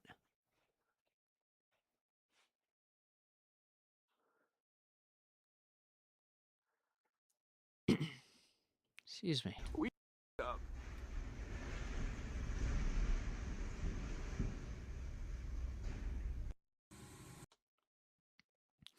Now let's watch someone get hurt. No! Oh. This has happened to me before. Thankfully, it was an empty pallet, so I just got hurt. I didn't get hurt. Okay, he did the correct thing. I am so fucking glad that ended the way it did. He noticed the fall as it was happening, and then he immediately tried to counteract it, realized he couldn't, and he deflected. If you've gotten into this situation, that is, yeah. Like, realistically, you would want to just get out of the way, but he was doing due diligence. Like, you know, if the inertia hasn't built up too much, there you go. I've been on both sides of those kinds of jobs. Fuck. Wonder if my coworkers are on this. Yeah. I unfortunately know for a fact that somebody I know is on a live leak video. Like, that is...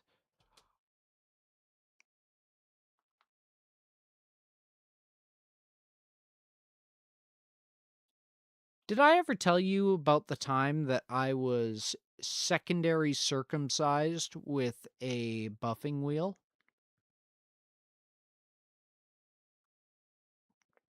I'm gonna get another drink of water while you can ponder that.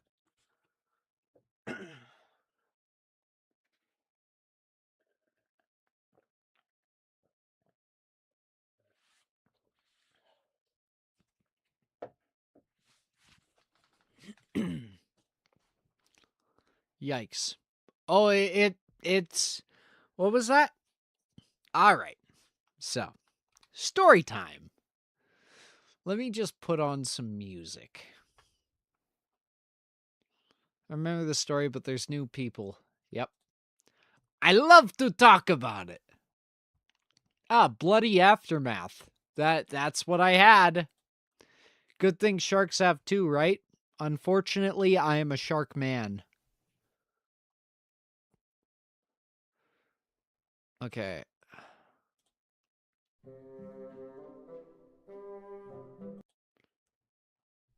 What will... Okay, I think this is going to be the best music. A what wheel? So.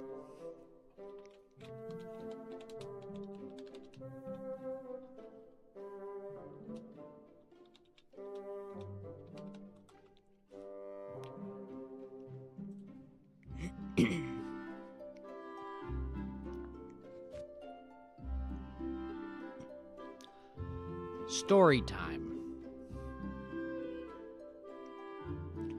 I was using one of these on an industrial grinder.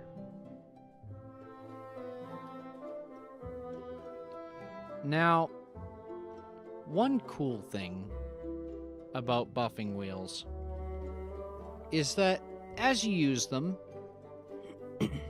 gradually, some of these wires are bound to, you know, get knocked loose and fly out. It's why you wear glasses with them and coveralls and all that. Unfortunately, a wire coming out at very high speed is also very sharp and can penetrate multiple layers of clothing. So we were working on some 48-inch bottles, and we cut an outlet hole, and I was supposed to just clear up, because we used oxyacetylene, so the surrounding part of it was pretty bad. And, you know, we were just gonna clear up around that. I grabbed a buffing wheel, because they didn't want me using a grinder. And yeah, I got the worst of that done. First couple bottles went fine. Next bottle didn't. You see, I knocked some of the wires loose, and I kept finding them in my coveralls poking into my chest. Like, it would hurt, and I'd have to pull them out. But then there's no we, it was just me. I went to clear some more off, and I felt this urge to vomit. Actually, Jordan, I would much prefer a grinder, because grinders cut, buffers either do what I'm about to describe, or they rip and tear. I would rather take a grinder to the face than a buffer. Regardless,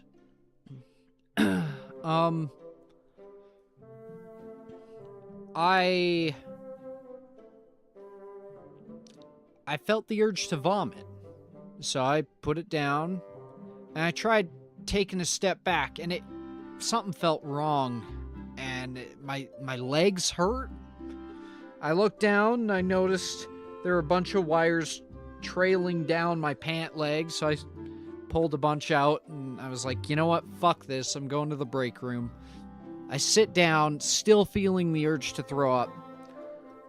I attempt to take my coveralls off. I noticed that my coveralls are kind of pinned to my chest, which really fucking hurt. So I pull those out, and I'm not like bleeding heavily or anything. It's all surface level. More annoying than anything. And I take off the top of my coveralls, and I go to take the bottom of the coveralls off, and I feel an indescribable amount of pain. And that's when I realize there's a lot of wires in my crotchal region.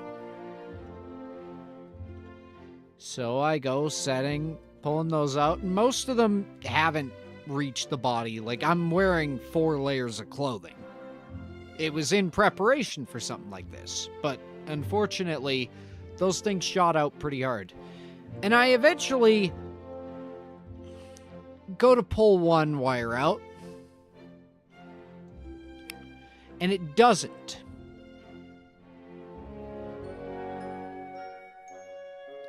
So I carefully lift my coveralls off of it, and I'm able to take them down, and I notice it's going into my pants. And in the break room still, I am fucking removing my pants very carefully. And I look, and it's through my underwear. And there's also a lot of blood. Like a lot more than a wire should do. And that's when I realized that this wonderful wire wheel had stapled my dick to my leg.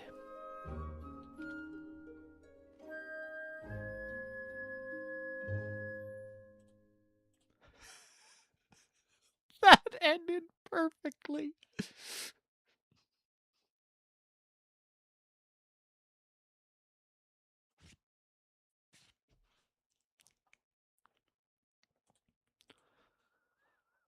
Yeah.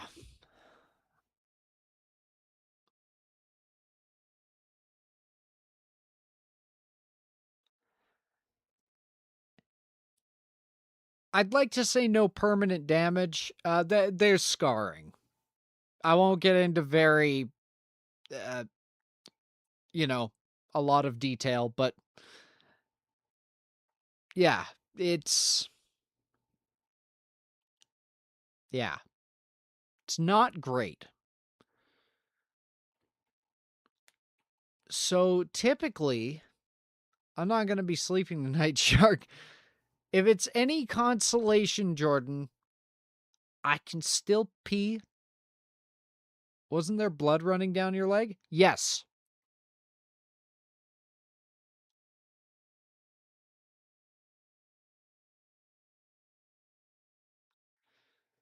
Well, it wasn't really running down my leg. It was more so soaking my underwear. But it was just at the edge of my boxer shorts. So, you know. Yeah.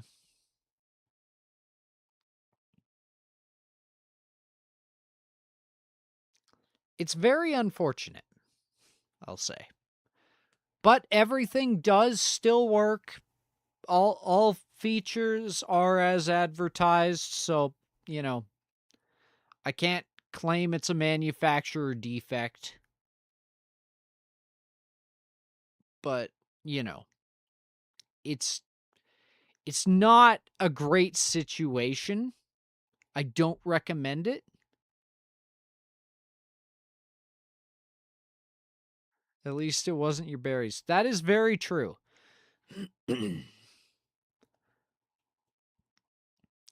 I don't know if you can pop a testicle.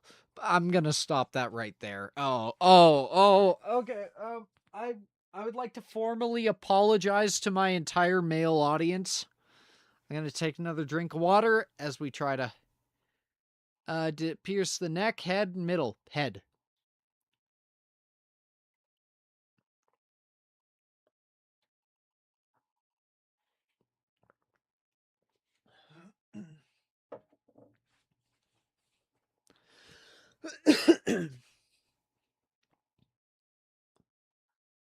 Well, you might not be chosen as a model for the next bad dragon due to scarring.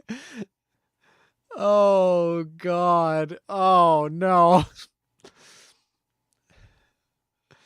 Man, chicks dig scars. I hope.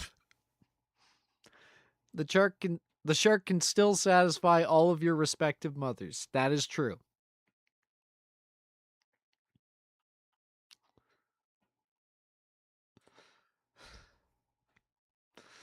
But yeah.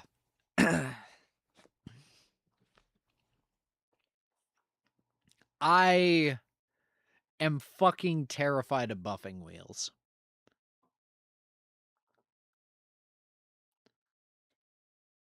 Not these kinds of scars.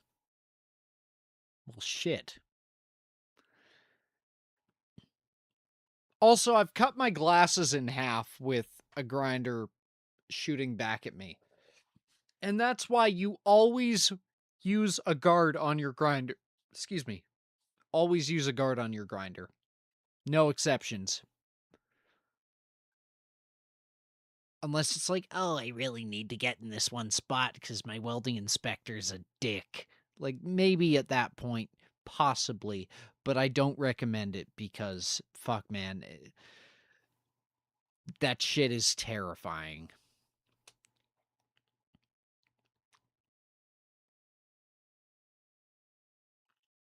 Look at this.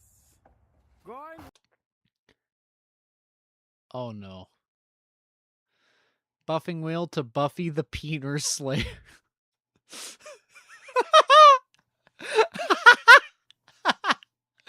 Oh, no. I am going to commit great crime. I am going to fish in the reactor. It is good to see you, Meg. I just talked about my stapled dick. Look at. Okay. I'm trying to figure out what they were attempting to accomplish here. Like, is it demolition? I know it. I know it.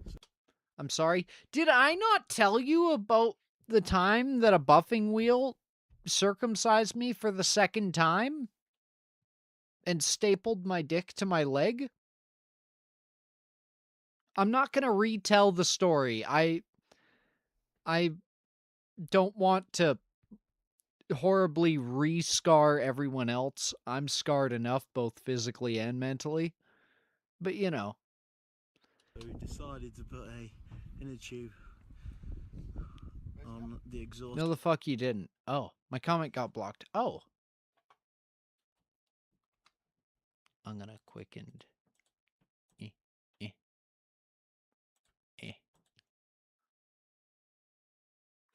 We're gonna all find this comment together. Can you view it? I will try.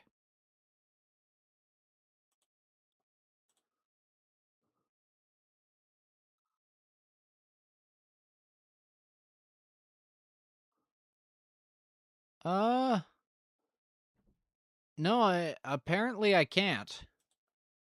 That's weird. Oh wait, community moderate. No, that's not gonna do it.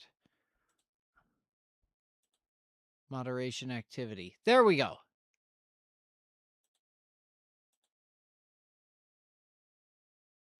You could say to a future partner that your doctor butchered your first circumcision.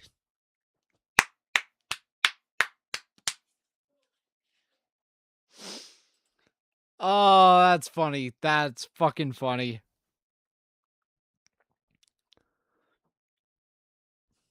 Gold star. Yeah.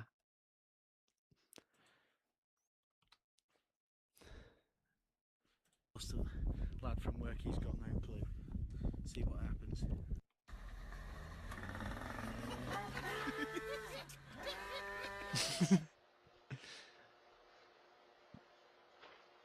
Oh no.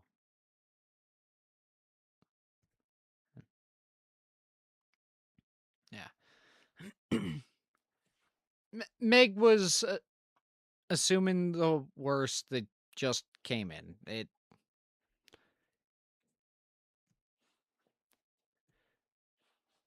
We've had some intrusions recently.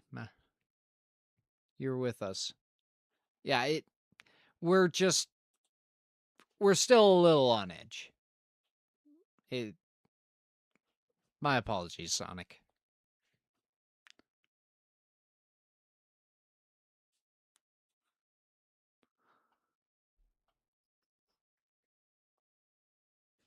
Became functionally the Needler from Halo. Ah! Oh! I feel like Cat. Ah, no. Anyways, lots of paint.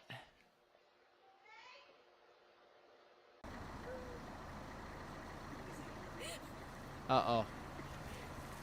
Uh-oh. Uh-oh. Uh-oh. Uh-oh.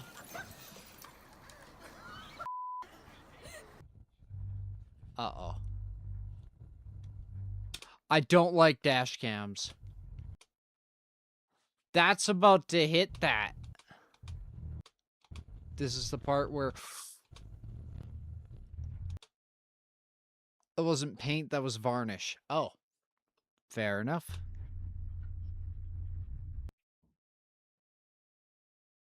Egg! No! He's gonna jump. Oh. That hurts. The wind. Don't try to grab it. Do not try to grab it. Dude. When it's that much mass, you let it do what the fuck it wants to do. Because it's doing it whether you want it or not.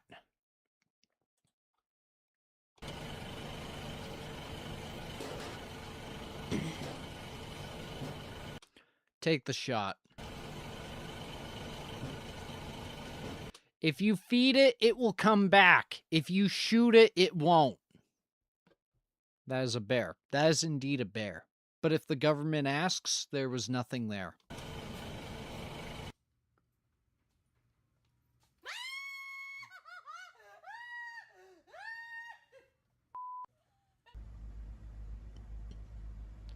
Oh. She's gonna punch him in the back of the head.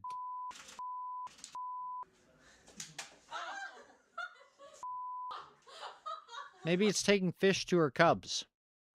You're right, Wilku. We can follow it. Get a 3-for-1 special. I don't like bears.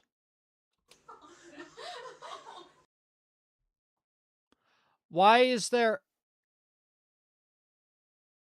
Exploding battery?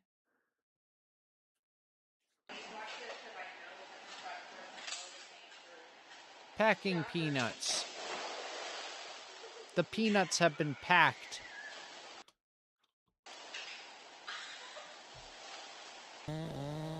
You guys don't like that battery. Taking his back cut in this big oak tree top, and then we're gonna be done for the day.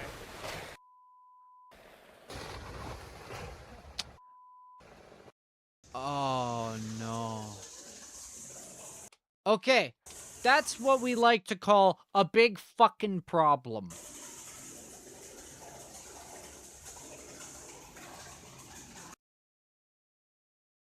I don't know if that's concrete or is that going to break?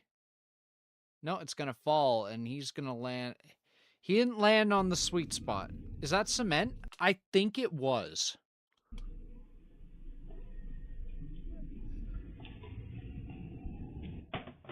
Fuck you, sir.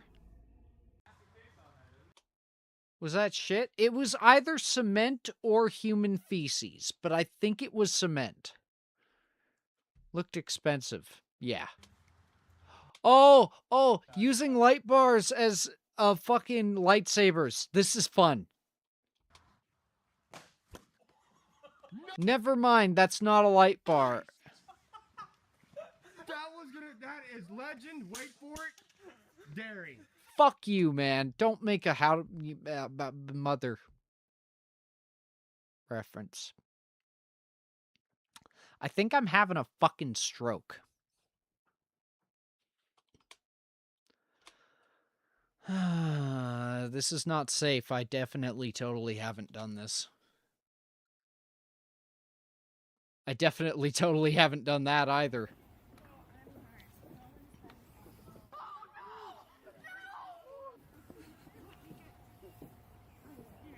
You okay, Shark? Oh, yeah. No, I can walk. USPS don't give a fuck.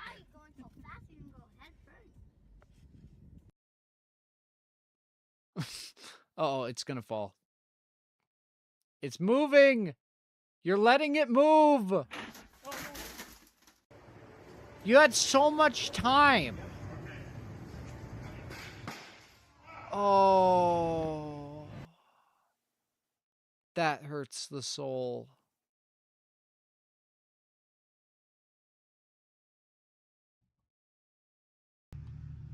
Dance, printer, dance. He's flying! He's flying! Whee! Oh, that's dangerous. Oh, that's fucking dangerous.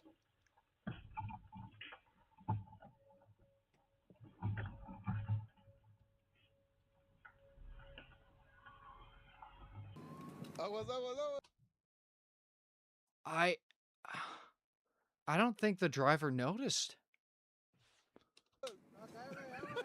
Oh, full wheelbarrow. Oh, that hurts. Done that. Done that as well.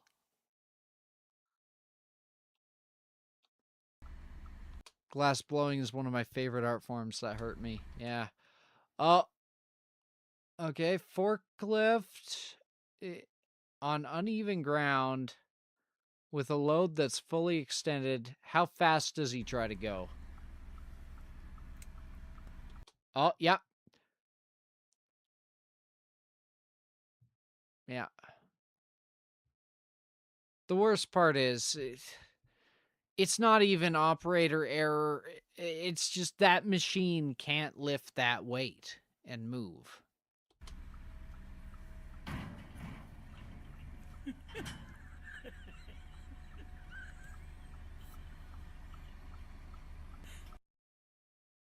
I mean, you could make the argument he could have brought it a bit closer.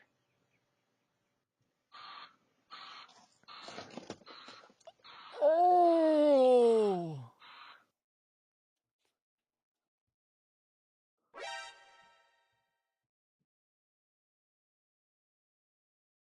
Just snap. You snap. Oh no. Yep, fucking run. Get the fuck out of there. Not yes, that hit a fucking power line. Also, is the... Wait, is this the prequel to that clip we saw earlier?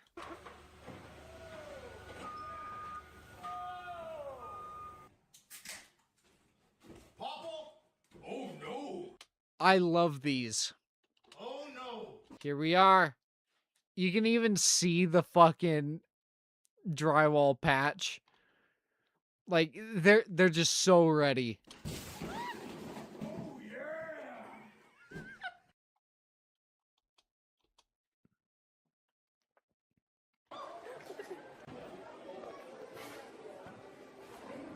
Phone smoking and about to lighten a fire.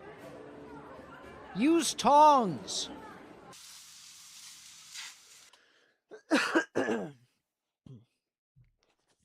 Oh yeah. I can't do it right now. My throat.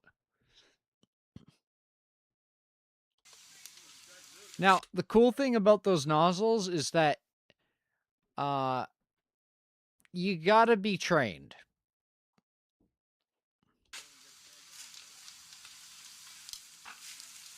What the fuck are you doing?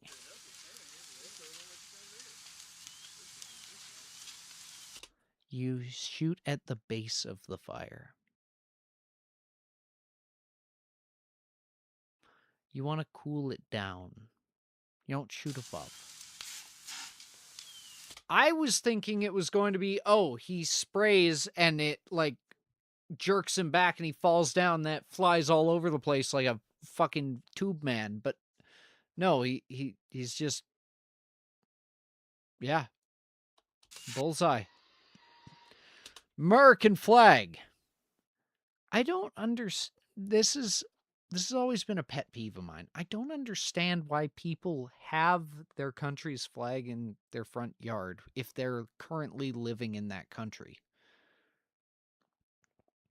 Because it's like, I don't need a Canadian flag in my yard. I know I'm Canadian. I know I live in Canada. Like, are the people around me concerned that that guy's not fucking Canadian? That guy, he's from somewhere else. I don't know where, but he's from somewhere else.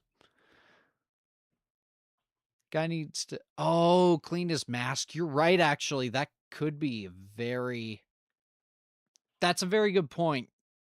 The masks, especially old ones, have a habit of fogging up. Granted, you can just flip your purge valve for a second. It's a pride thing. Oh, okay. Yeah, fair enough. I can respect that.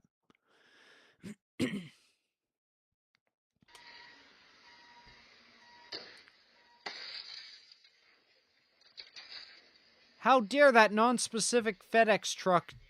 Oh, there's so much glass, too.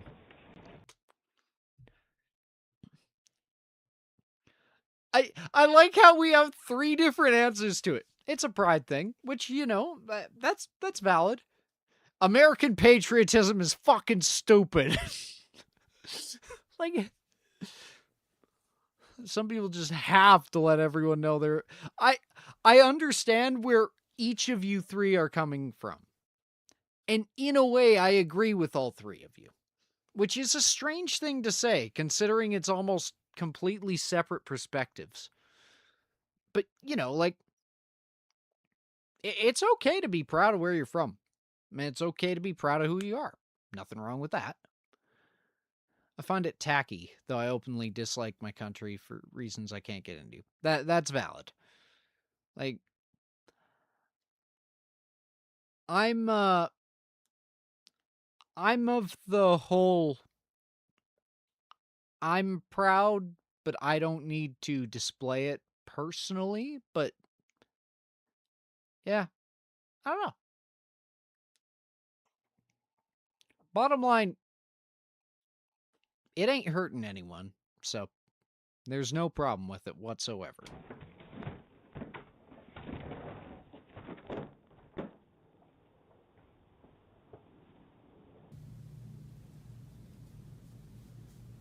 Uh-oh. No.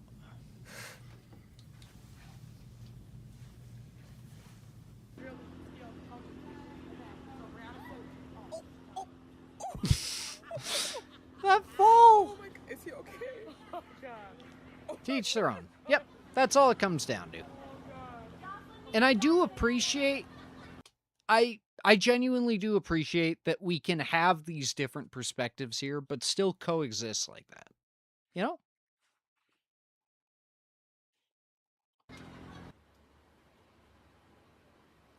Please throw it into the monitor. Please throw it into the fucking monitor. Come on.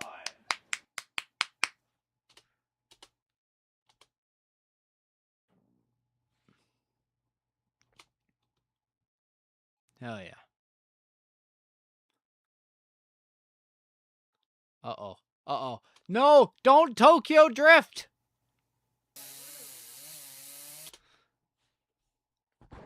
Don't. Okay.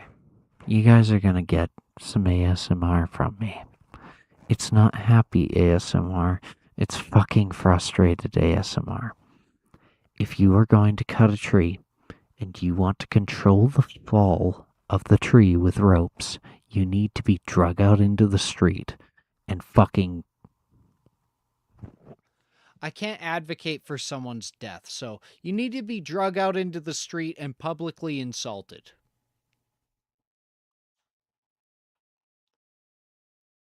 Not supposed to let that happen. That is true. There's a lot of legislation around countries' flags. Even Canada's. Granted, I don't think either country really enforces it, but it's interesting to see.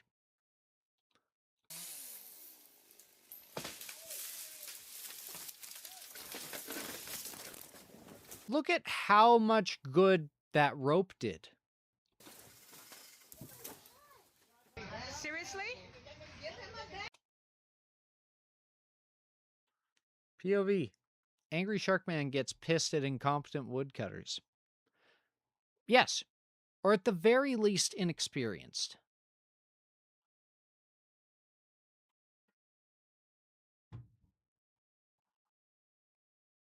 You know what sucks? In this situation, I would probably do exactly what this guy's doing. That's not necessarily a right thing to do, but you're not supposed to... Oh, I've seen this IRL once. Yeah. Like, they're not supposed to block off access to this, but you're also not supposed to step on food. Seriously? You gonna stand there on the food with your boots? And I'm filming that. No, you wash it. That's terrible. You wash it. Oh, you wash it, so it's okay now. Never mind, I don't like this guy anymore. You gonna kick it?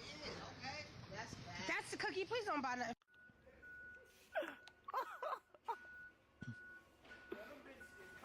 Mission failed. We'll get him next time. Oh, it's about to.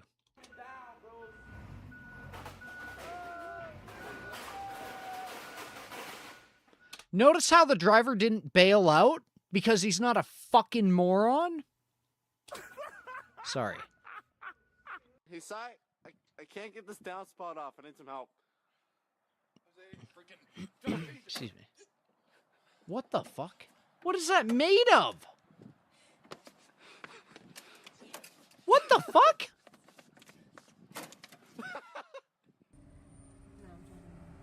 Uh-oh. Hey, you can't park there.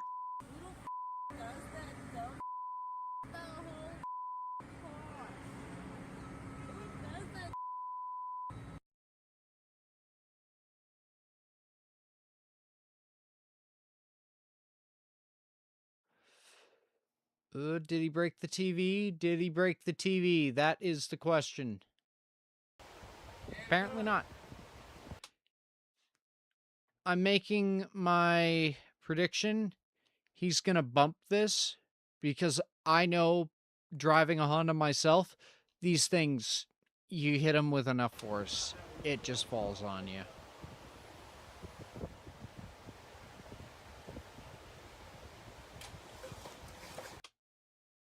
Oh.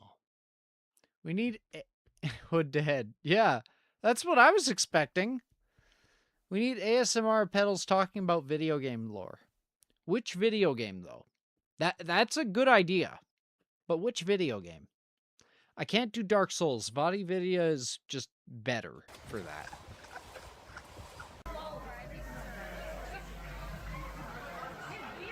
His head's on fire.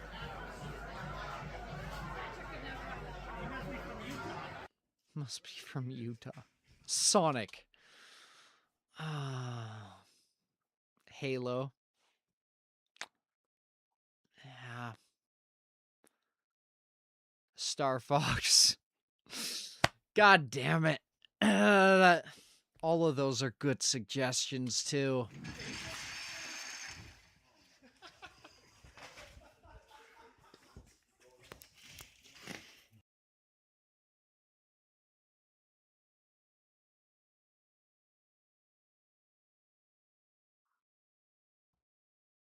Fuck this guy.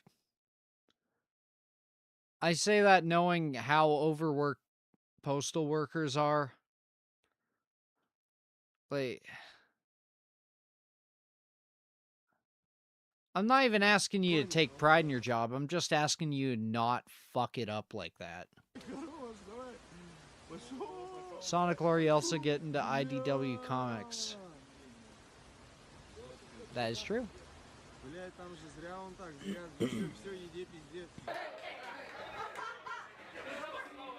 Oh no, get ready for that hammer to fly back and hit that lady with the camera in her non-existent nuts. Never mind.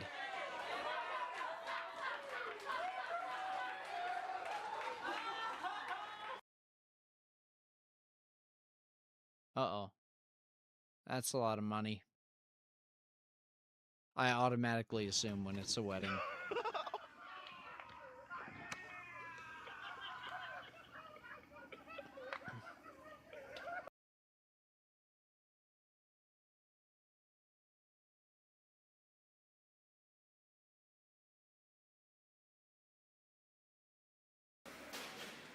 I guess she keeps going. Oh no. From that cylinder, is that liquid nitrogen? I'm not familiar. Hey, Swag. Pro tip. Now, while it's very difficult, again, when you're panicking, you'll like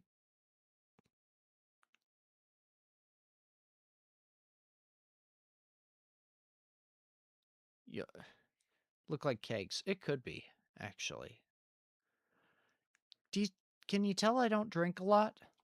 Anyways, try to let go of it or it'll carry you. That did not sound fun. Oh, man. Again, like, with this bit rate, is this a fucking Regretfully Mind stream?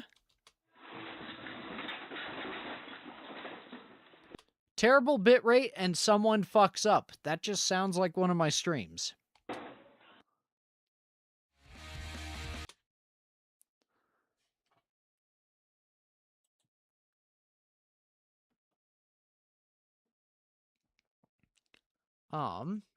I think we can get another one of these. I can't have that fucking sound, though. Okay, this... Did I get here late as fuck? We're only 3 hours in.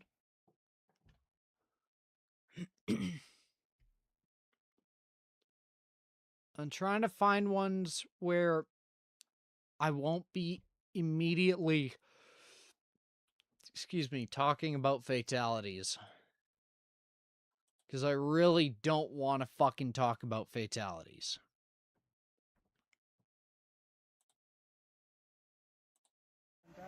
Hello, everyone. No, that's a lot of...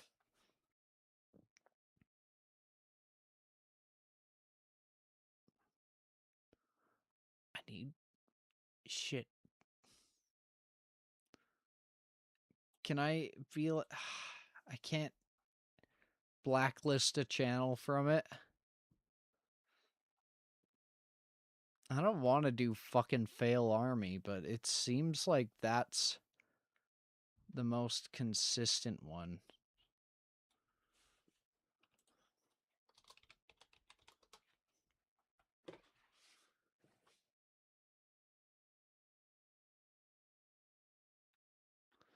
Been to her post office. The floor tiles are coming off. Ceiling's non-existent. They're little birds. Oh, man. That is fucking bad. Yeah. They deserve better than that. Even that guy.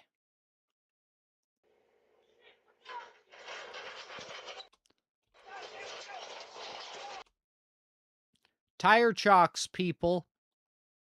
Chalk your tires, especially when parking on an incline. You can do daily dose of internet for a happy vibe. I could, yeah.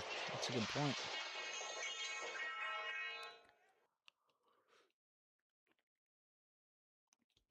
Dude fucked up.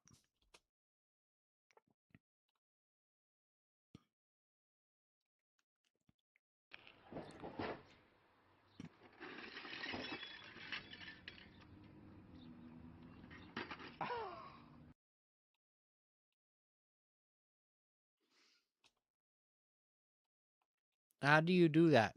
Magic.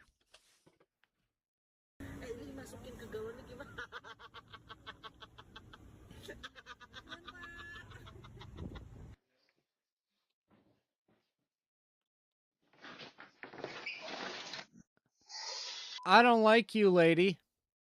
And I'm glad you're on camera.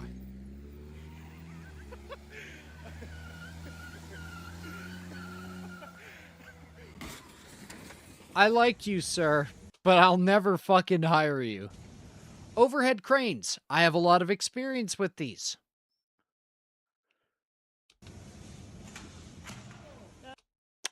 They're not supposed to do that. I think that's a clip. Oh my god. Oh my god.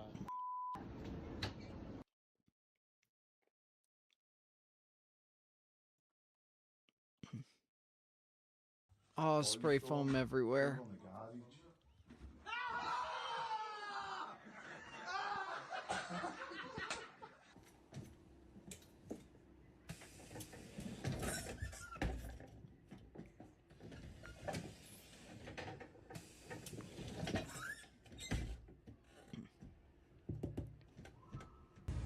Oh, he got his shoe stuck. Wait, that's a good idea! That's like ultimate boredom. That's awesome! I'm gonna pitch that at the next safety meeting. Actually, no, because that's distraction for them. So, never mind. But that'd still be cool. Yeah, give the form.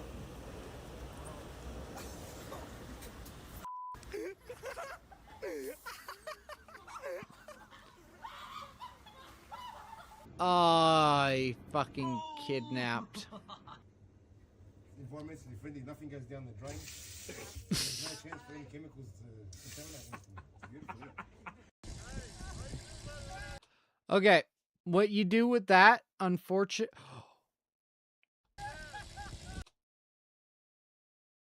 Oh, that's on a pipeline. Granted, it looks like it's been bled down. But I'm trying to think of what you do in that situation other than not get into that fucking situation. Dave.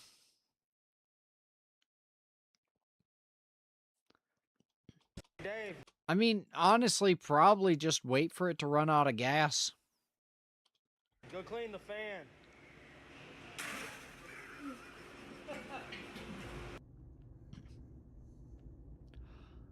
Oh, no. Oh, that is so much money.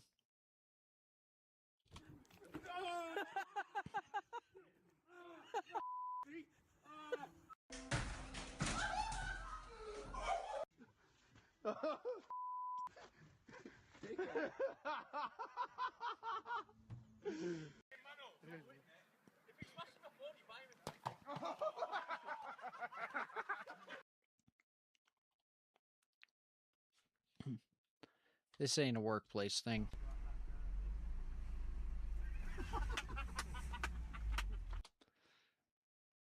I was in a vehicle once with a buddy of mine. And we were going fairly fast on the highway. And somebody goes and cuts in front of us. So he tries to press on the brakes. And at that point, he realized he had a water bottle that was down there that got lodged under the brake pedal. Now, we weren't in a bad, he was able to have the time to reach the fuck down and remove it. But that's not a common thing. If we needed to stop there, we'd be fucking dead.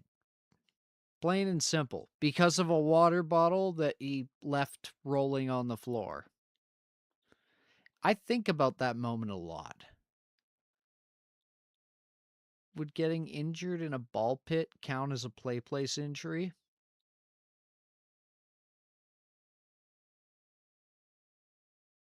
Would shoving one of the balls from a ball pit up your own butt count as going and fucking yourself? Nah, that I wanted to be funny, but that just sounded mean. It didn't work. I'm sorry. I'm trying to get some sort of clips, man. Play place versus workplace. It is funny. I liked it. I liked it a lot.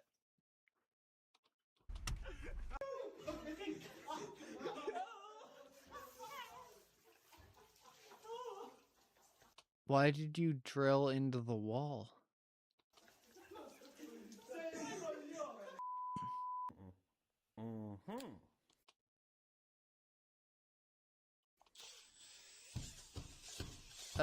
We're...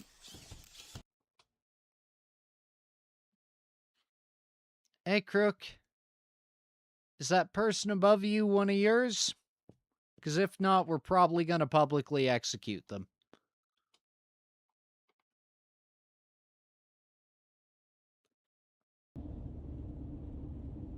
This is so funny. Wait, the hot dog mobile. I would love to be that cop. They just leave water bottles on the floor of their car. Like, Order primed.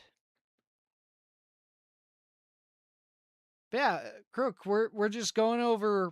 Well, now we're going over fail videos and that, but we initially started with welds, then we got into workplace safety. I went over a bunch of things, including how I ended up...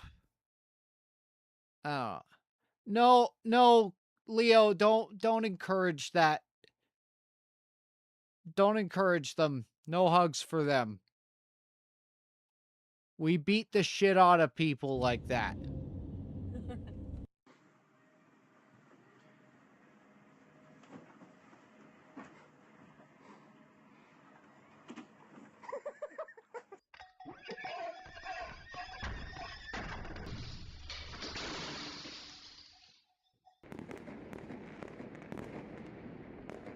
Oh, no.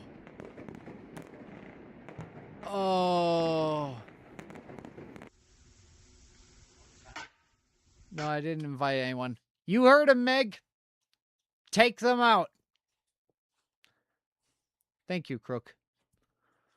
But yeah, no, I went over a bunch of stories about workplace fatalities and how I got double circumcised with a wire wheel. It was good times. I'm glad you're here. Wilku beat me to it. Ah! That's okay.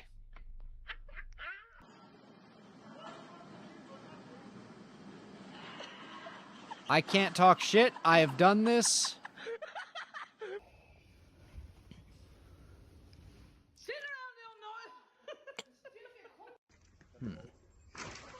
I have also done this. You're funny. Bye. Glad to help. Oh no. Oh, water main burst. Yeah. No, it's good to see you, Croak. Oh, by the way, you've been nominated for a Golden Bucket Award. So, that'll be good. Horsecliff, I'm sad because it's an act of God, so the glass isn't covered. Oh, fuck, you're right. James. Me? Yeah. Don't let it go to your head too much, but let it go to your head a little.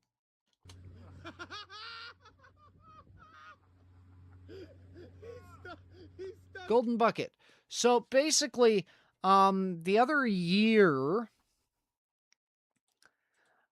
I heard of a thing called the VTuber Awards. Motherfucker, I have the golden buckets.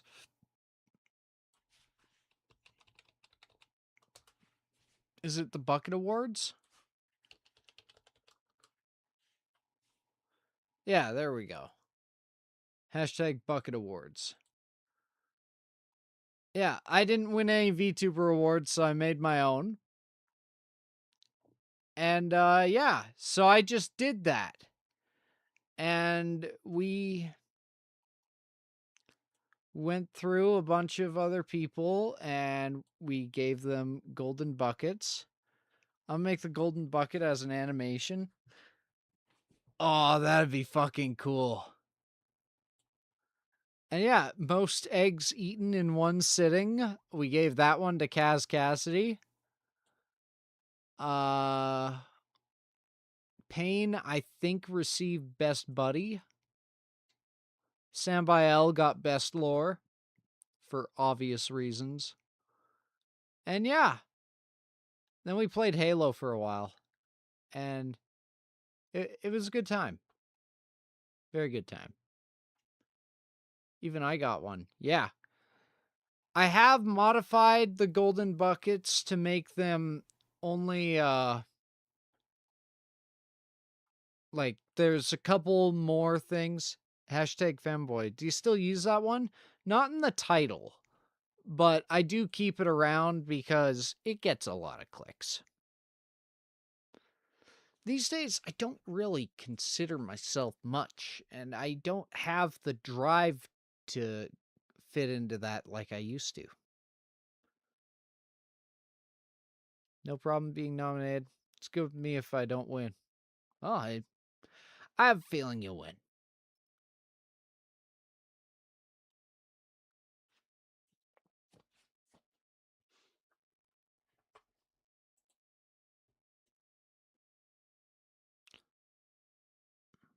A spinning bucket with twinkles and golden garden eels inside.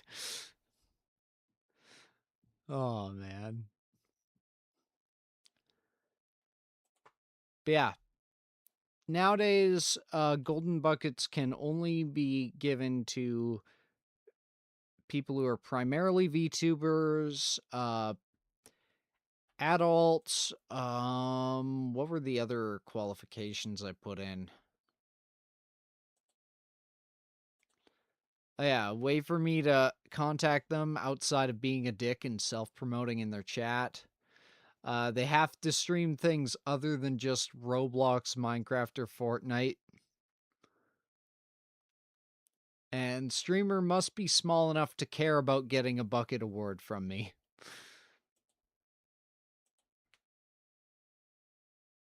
Because, I can't say that. I was going to make a very pervy comment about Shy Lily. And now I'm not going to. So I'll make a pervy comment about Fillion. Nah, Fillion ain't worth it. For real. And I know that life vest ain't helping you push. Get your ass over here.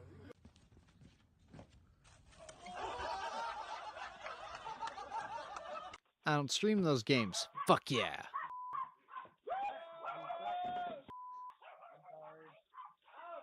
Sorry.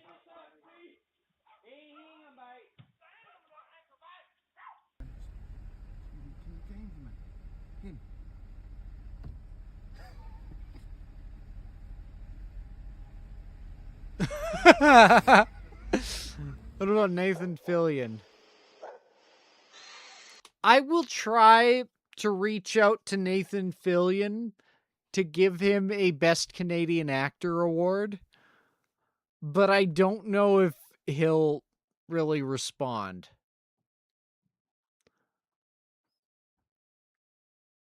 I'll do a participation bucket. Be a bucket with a sticker on the side saying you did your best, but you sucked, so good luck next time. No! No! No! The golden buckets are supposed to be positive. They're for me and my friends and my associates and pretty much just those two categories.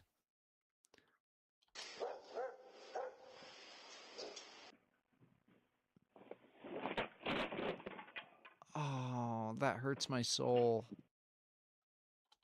No one was harmed. Oh, is he gonna back up off the bridge? Oh, no, never mind. It's just...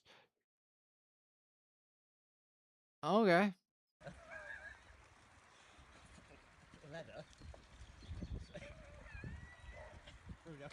We've done this, but with welding.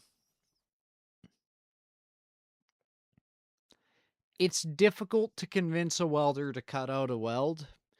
It's also difficult to convince a welder to cut out a rung of his ladder.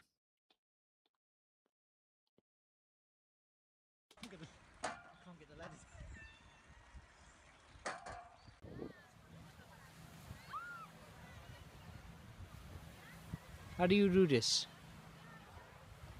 What, the Golden Bucket Awards? I just fucking go for it. Literally, the last year's Golden Buckets was just scuffed. We winged it. I've seen worse truck crashes. Me too.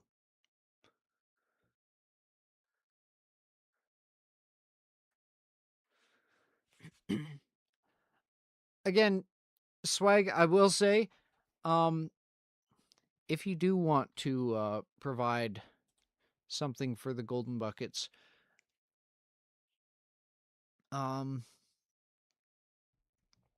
like, you only have to do one bucket PNG as long as I can throw on some text for it.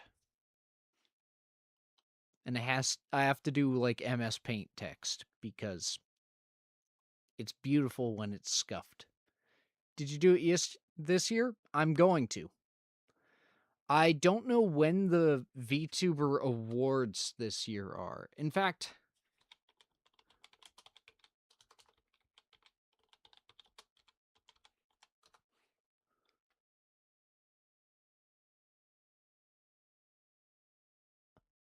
okay, the streamer awards.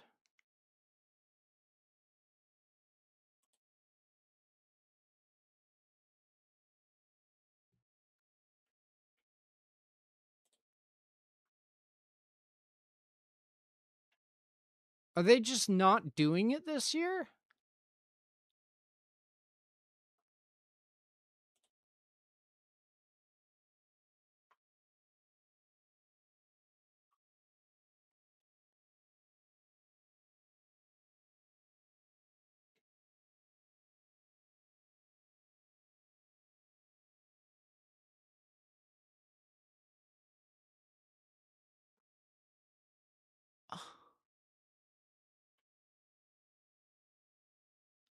The VTuber awards were canceled.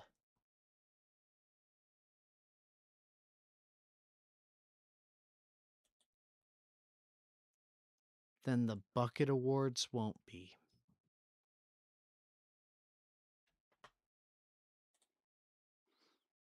Mom?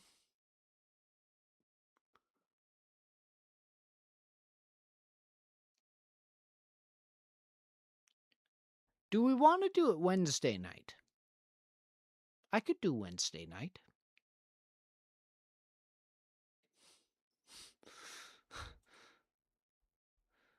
I have a couple days off work currently, so... Oh god, canceled for what? I'm assuming the disgusting amount of drama in the VTuber community.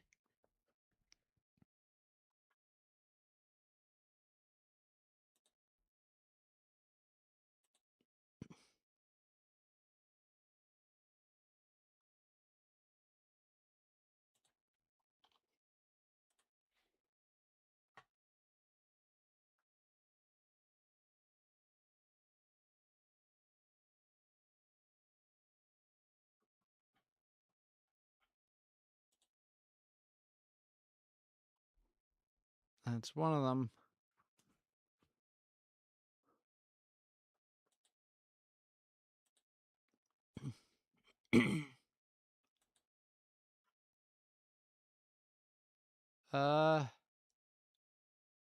VTuber Awards 2024 canceled due to production company We Play Studios discontinuation of work with Fillion over her pro-Ukrainian stance.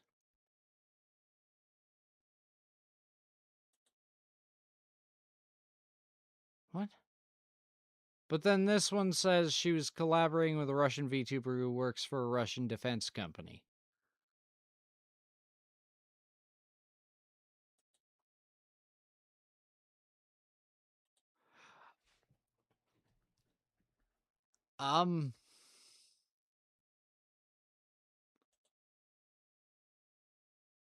Okay. Well, whatever the case, time to make a spinning bucket.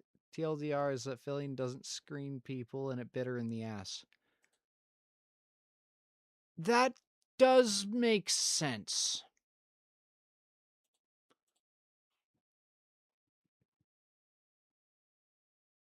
That said 2024 was canceled.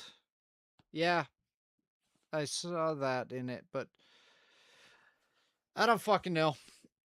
I'm not going to pretend to understand the situation or to have read enough to understand the situation. But bottom line,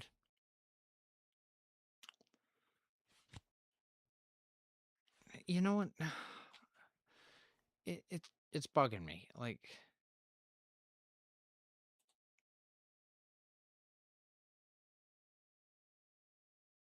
this is 3 weeks ago, though, saying VTuber Awards.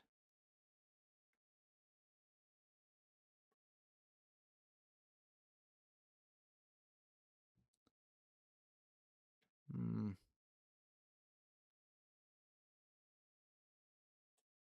1 week ago. Yeah, like...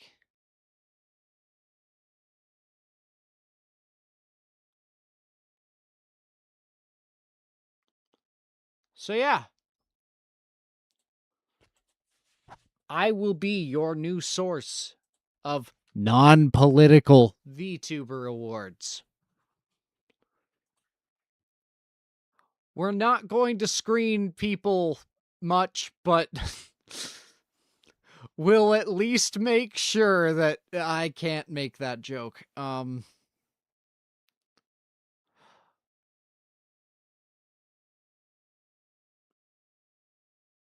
That does pose a good question, though. I think my stance on not political stance. My stance on the screening people is going to be a simple: if it's not something you are making or putting on your chest, then What does screening people mean? Like, if I go to collaborate with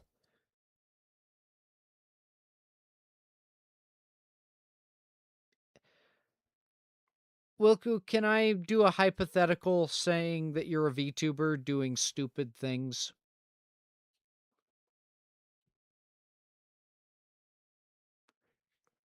If I go to collaborate with Wilku, and I don't screen him beforehand, then I might... Wilku could be someone who... Excuse me. He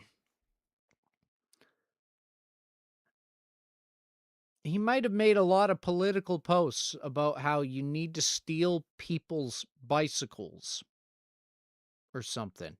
That was just the first thing that came to mind. That's not funny. Point is, if you screen someone, you're taking a look at their actions and the things they've said and being like, is this someone I want to be associated with?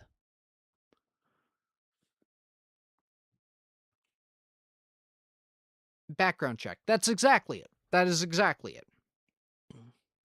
Like, there have been some VTubers where it's like, as people, they're all right.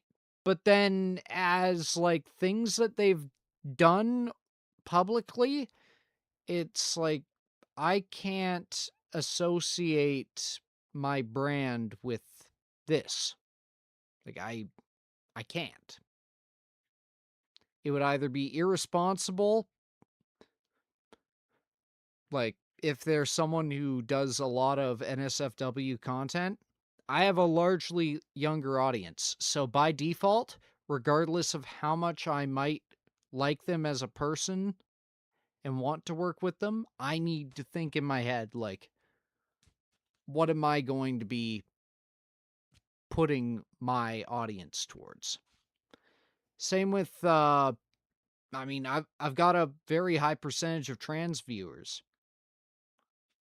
So if somebody goes and they start saying a bunch of anti-trans stuff, first off, I'm not entirely cool with that myself.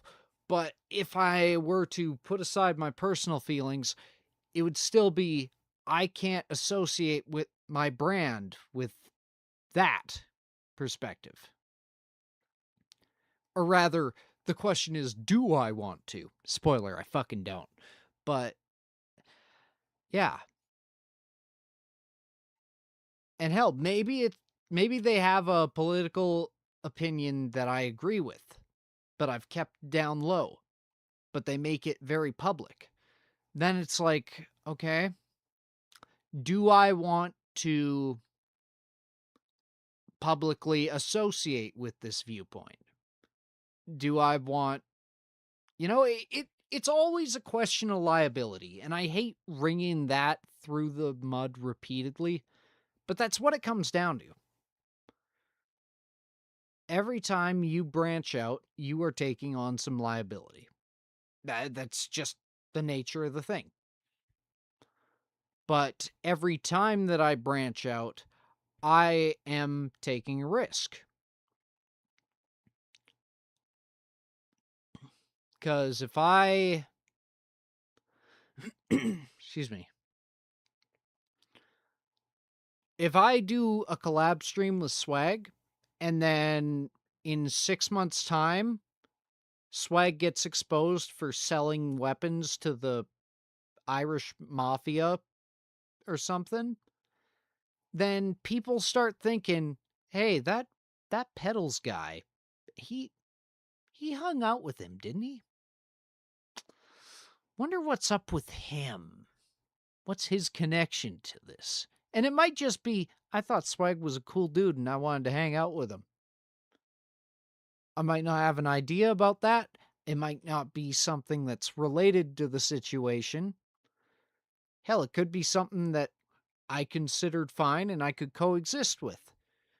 But as a content creator, you're putting yourself on, you're putting yourself on a pedestal for it. Because you chill with us, and two, because I look like a bly. however you pronounce it. But yes, I realize that now, yeah.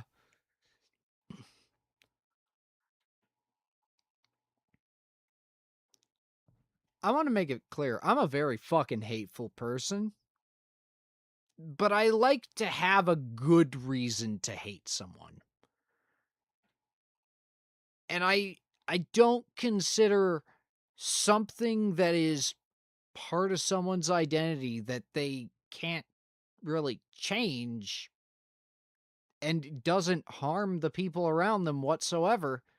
I don't consider that a bad thing. Oh boy, we got someone spamming. Neat. Who's on the trigger now? I like sharks. I agree. Sharks have an oath to protect trans kids, or so they say. Not to quote USS, one of my favorite Canadian bands, but I'm going to quote USS, one of my favorite Canadian bands. Verbal contracts aren't worth shit. We like to seal the deal in writing. Why did I have trouble saying that? Seal the deal. The Russians. No, it's just an American kid trying to be edgy. Might not even be American.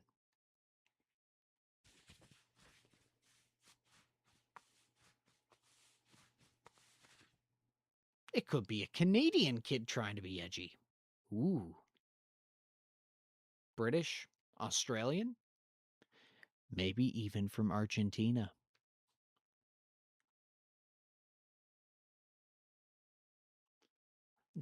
Damn it, Wilku, that's 2 order double A's you've gotten on me.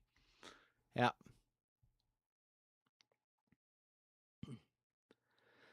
Excuse me. But yeah, like...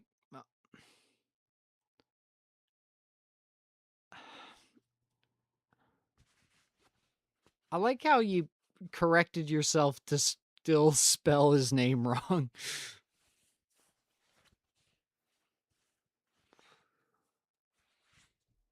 But yeah.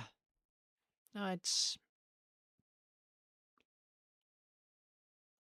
interesting navigating this landscape, because I'm really not used to it.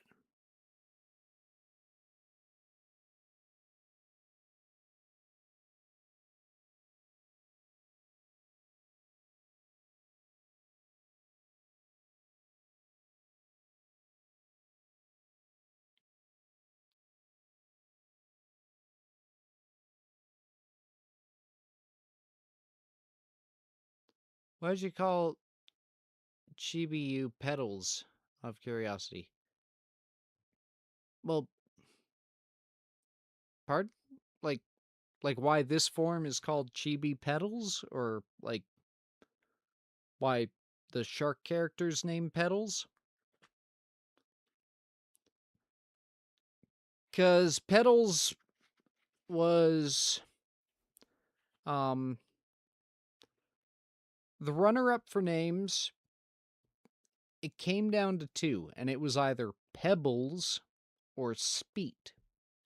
And I was like, well, Speet we can't do because it sounds like Pete, and I don't fucking like that name.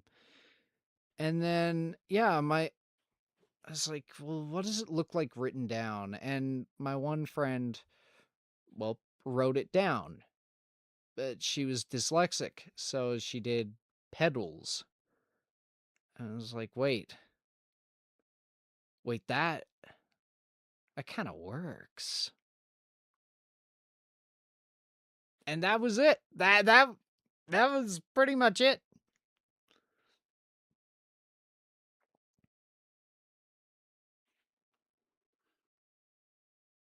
And if you're wondering why this is Chibi Peddles, because it's Peddles in Chibi form. He's got a big head. He's kind of goofy. But it's still the same shark you know and possibly love.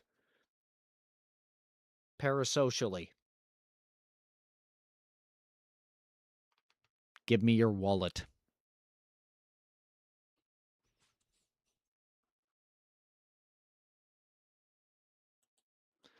If if Peddles wears a hat, does he take off the helmet or wear it on top of it? I have several examples of this, actually. So, very valid question. Give me one moment.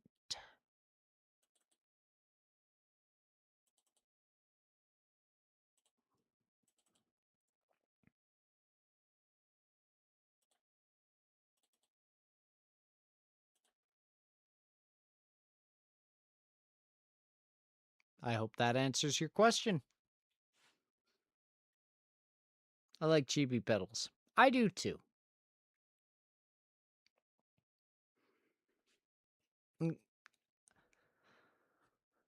I love being able to goof around. And this is pretty good. I'm just goofing around. Goofing so hard.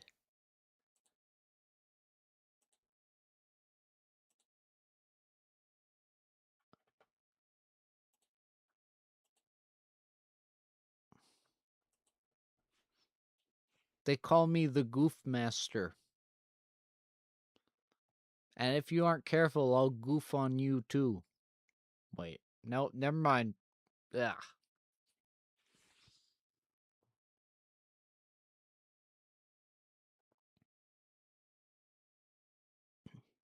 But yeah. I'm a little disappointed in how many decisions I've had to make in the name of, you know, liability and that. See you, Jordan. Take care, bud. Can you put a Santa hat on your chibi? This chibi, I would probably have to download something, but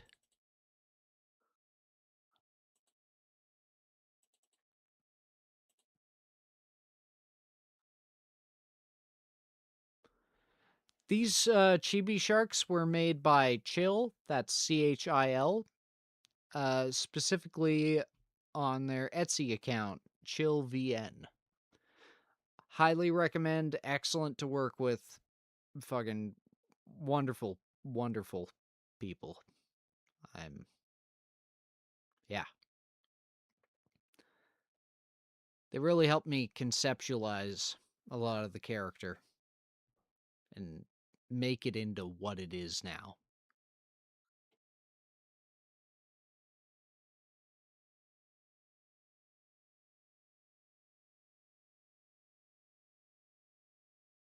And then Swag made the chibi model, which is fucking great, by the way. Oh, man.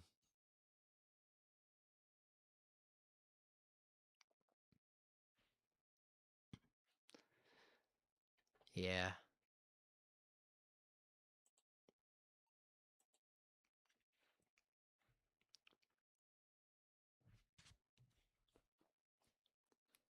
I keep trying to have a serious discussion on liability.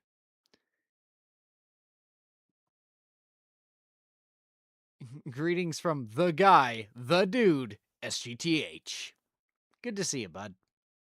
How you holding up?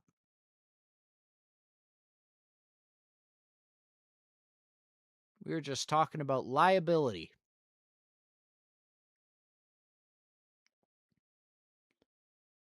What's up, Pedito? Oh, you know. Yeah, I've had to, unfortunately, in the past, cut ties with stuff due to it's not even a disagreement. It was just that either this is going to blow up and I need to not be part of this when it does, or it's, I don't feel like this is a good decision for my brand. And so I've had to back out of things. You need to get plushies made. I absolutely need to, yeah. I want to get a flat rat plushie. And you know how plushies have like cotton or whatever in them? It wouldn't. It would just be an empty husk. In a vacuum sealed bag. You'd save so much money on shipping.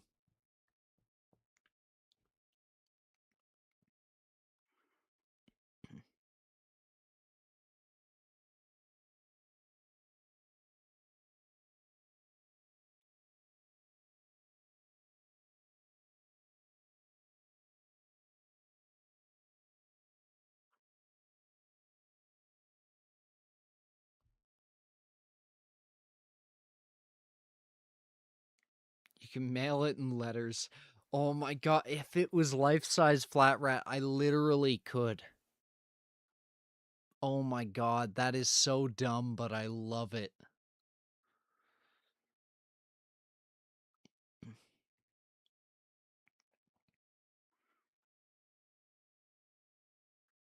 Oh man.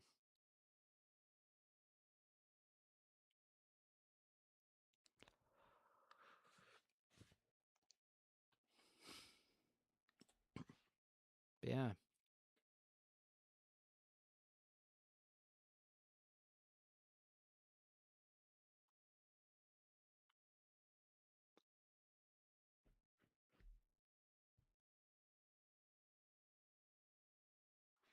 But yeah, on the concept of liability again, some of you who've been here a long time might remember, and don't say their name or anything, an individual that I did a collab stream or two with, but on the, I believe the first Berseria stream, they're making some concerning comments about a character that was younger. And at that point, you cross that line much, it's just, no.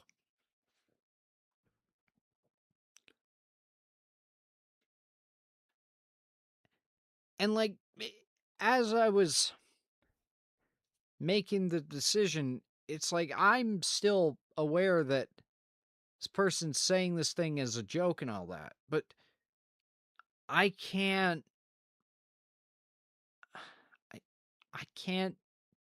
have this brand be associated with that, topic. I don't, that's not fucking good for anyone. To the guy's credit, he was fairly good about it. But, yeah, not. And in my defense, I did tell him to fuck off multiple times on that stream, so. Yeah. I don't like the landmine field that I end up needing to navigate.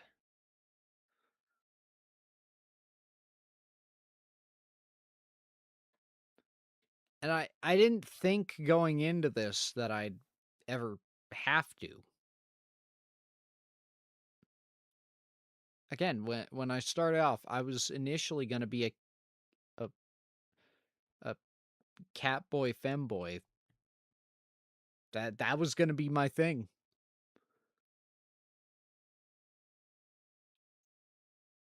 And I was going to play to an adult audience and all that. But then I did the shark, realized my audience, and needed to change all that. And I did.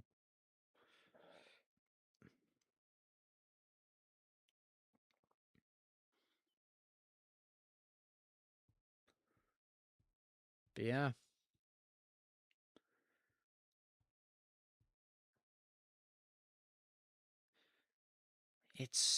It's fucking, it's strange. That's the easiest way to put it. It is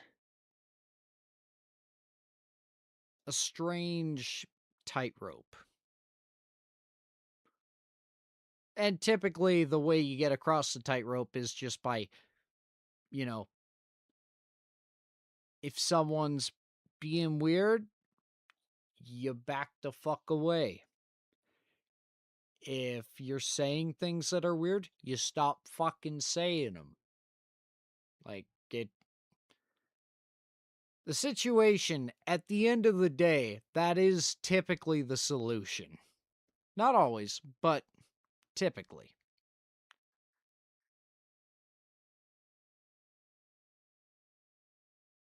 And you get into other things where it's like, oh, well, you know, I've got, the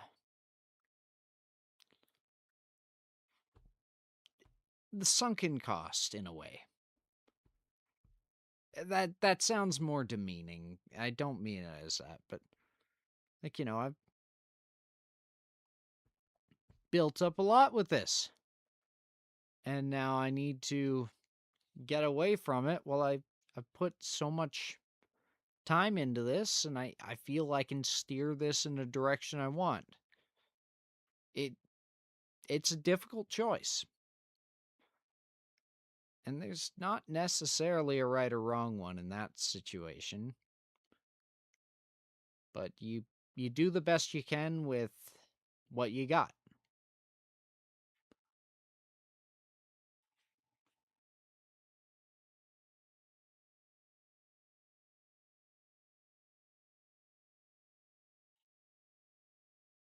I've been holding that in for a while, that liability talk. I've tiptoed around the subject, but fuck, man, I know you didn't offer to let me vent, but thank you for letting me vent. I guess you fully allowed me to vent by staying on the stream, so, you know.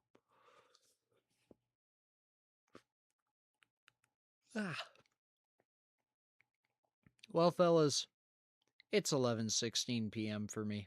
I'm fucking tired. We covered a lot of ground. Oh my god, and I can do the 3D end thing.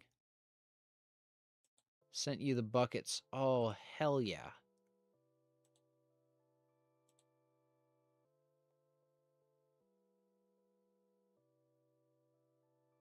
Show chat if possible. Sure. I will do that. Sorry, this isn't the right view of it, but no music. Give me a fucking sec. This one, the handle's down over the center, but if this was up, it'd be perfect.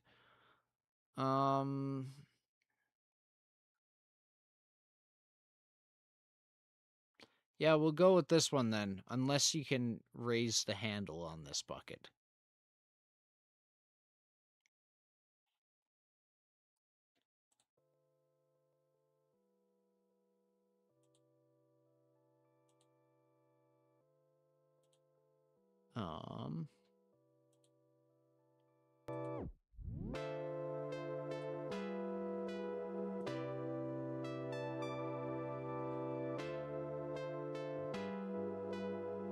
So yeah.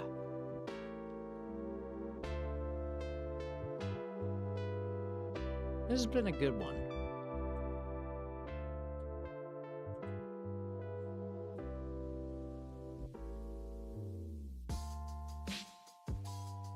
Hard to believe I've almost been here a whole year. Yep.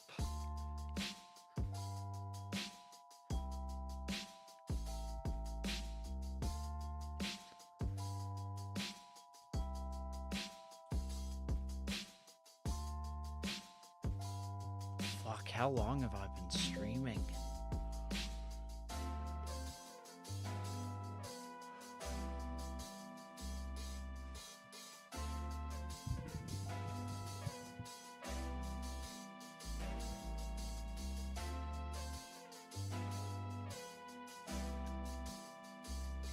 Yes, Swag, that image that you just sent me, that is fucking excellent. The one on the left.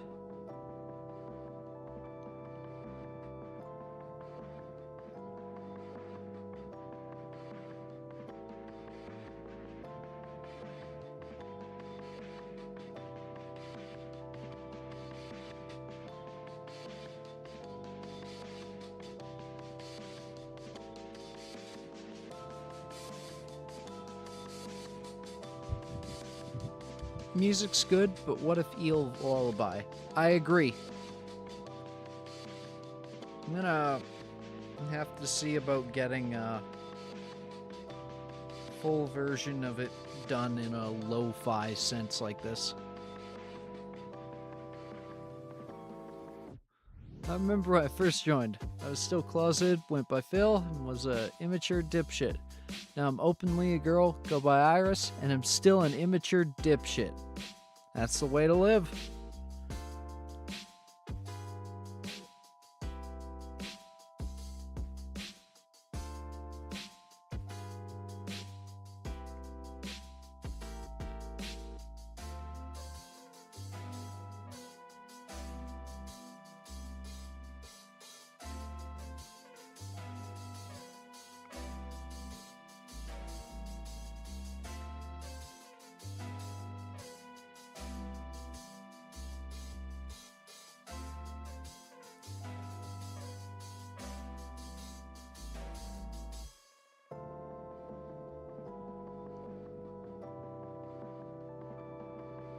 Just asked the same question twice and both were blocked. God damn it.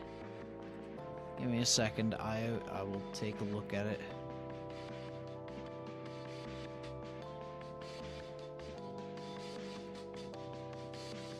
You're good, Rose. Yeah. No.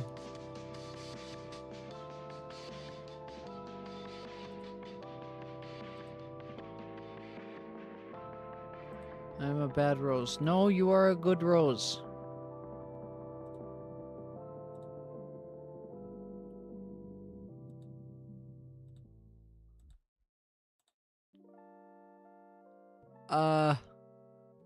Were you going to do the kitty fanboy for adults because you thought it would get the most clicks? Yes. That was quite literally... That was it.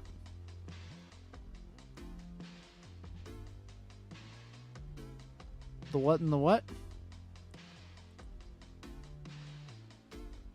Oh, before I became the shark, I was initially going to be a catboy femboy. But, yeah. Then I did become the shark, and then changed what I was going for.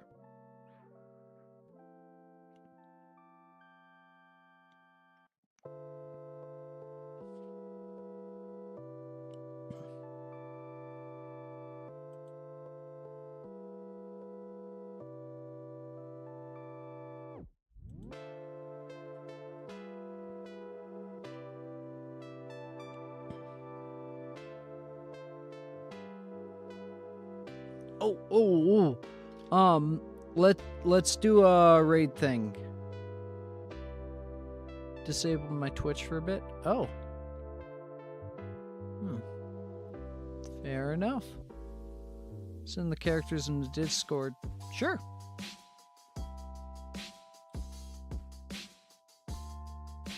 It ate my CPU. Oh god, yep. That is valid.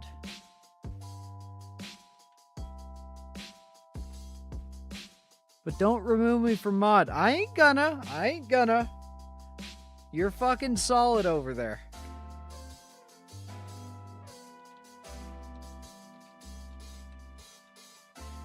I have no intention of taking you out.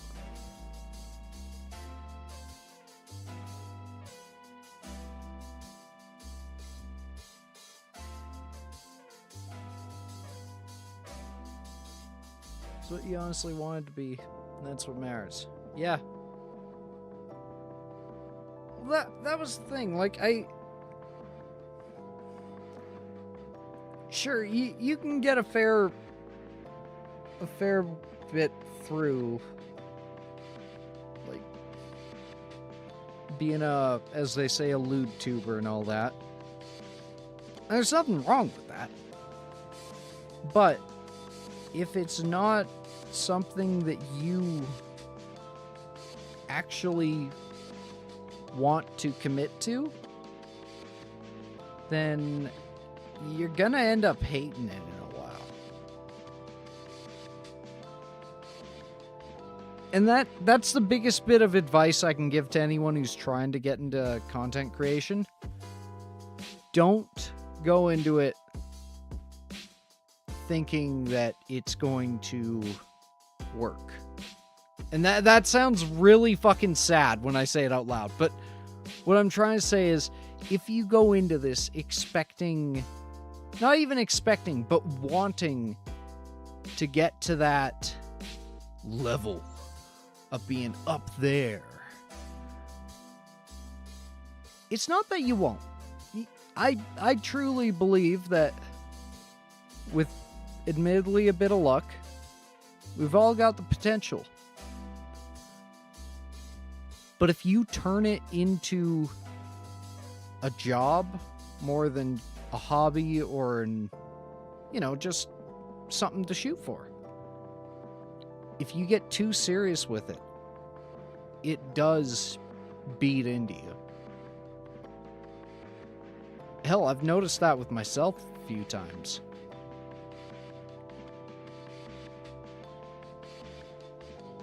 The way you can tell that I'm reaching that level of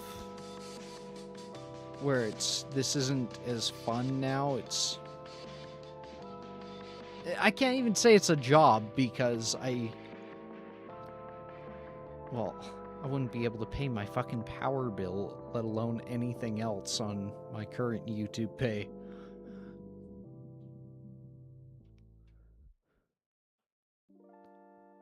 I forget what I was trying to say, but point is,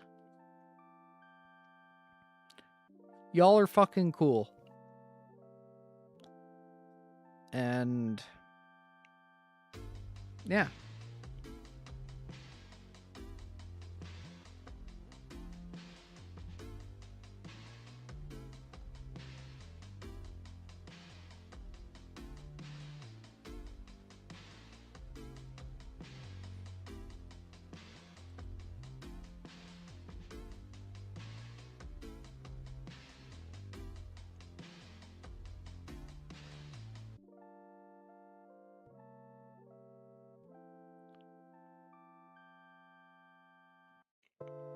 Tried that recipe and it was delicious. Excellent. I'm glad. Okay, I'm sending the link thing to Kuro Crescent. Kuro's cool.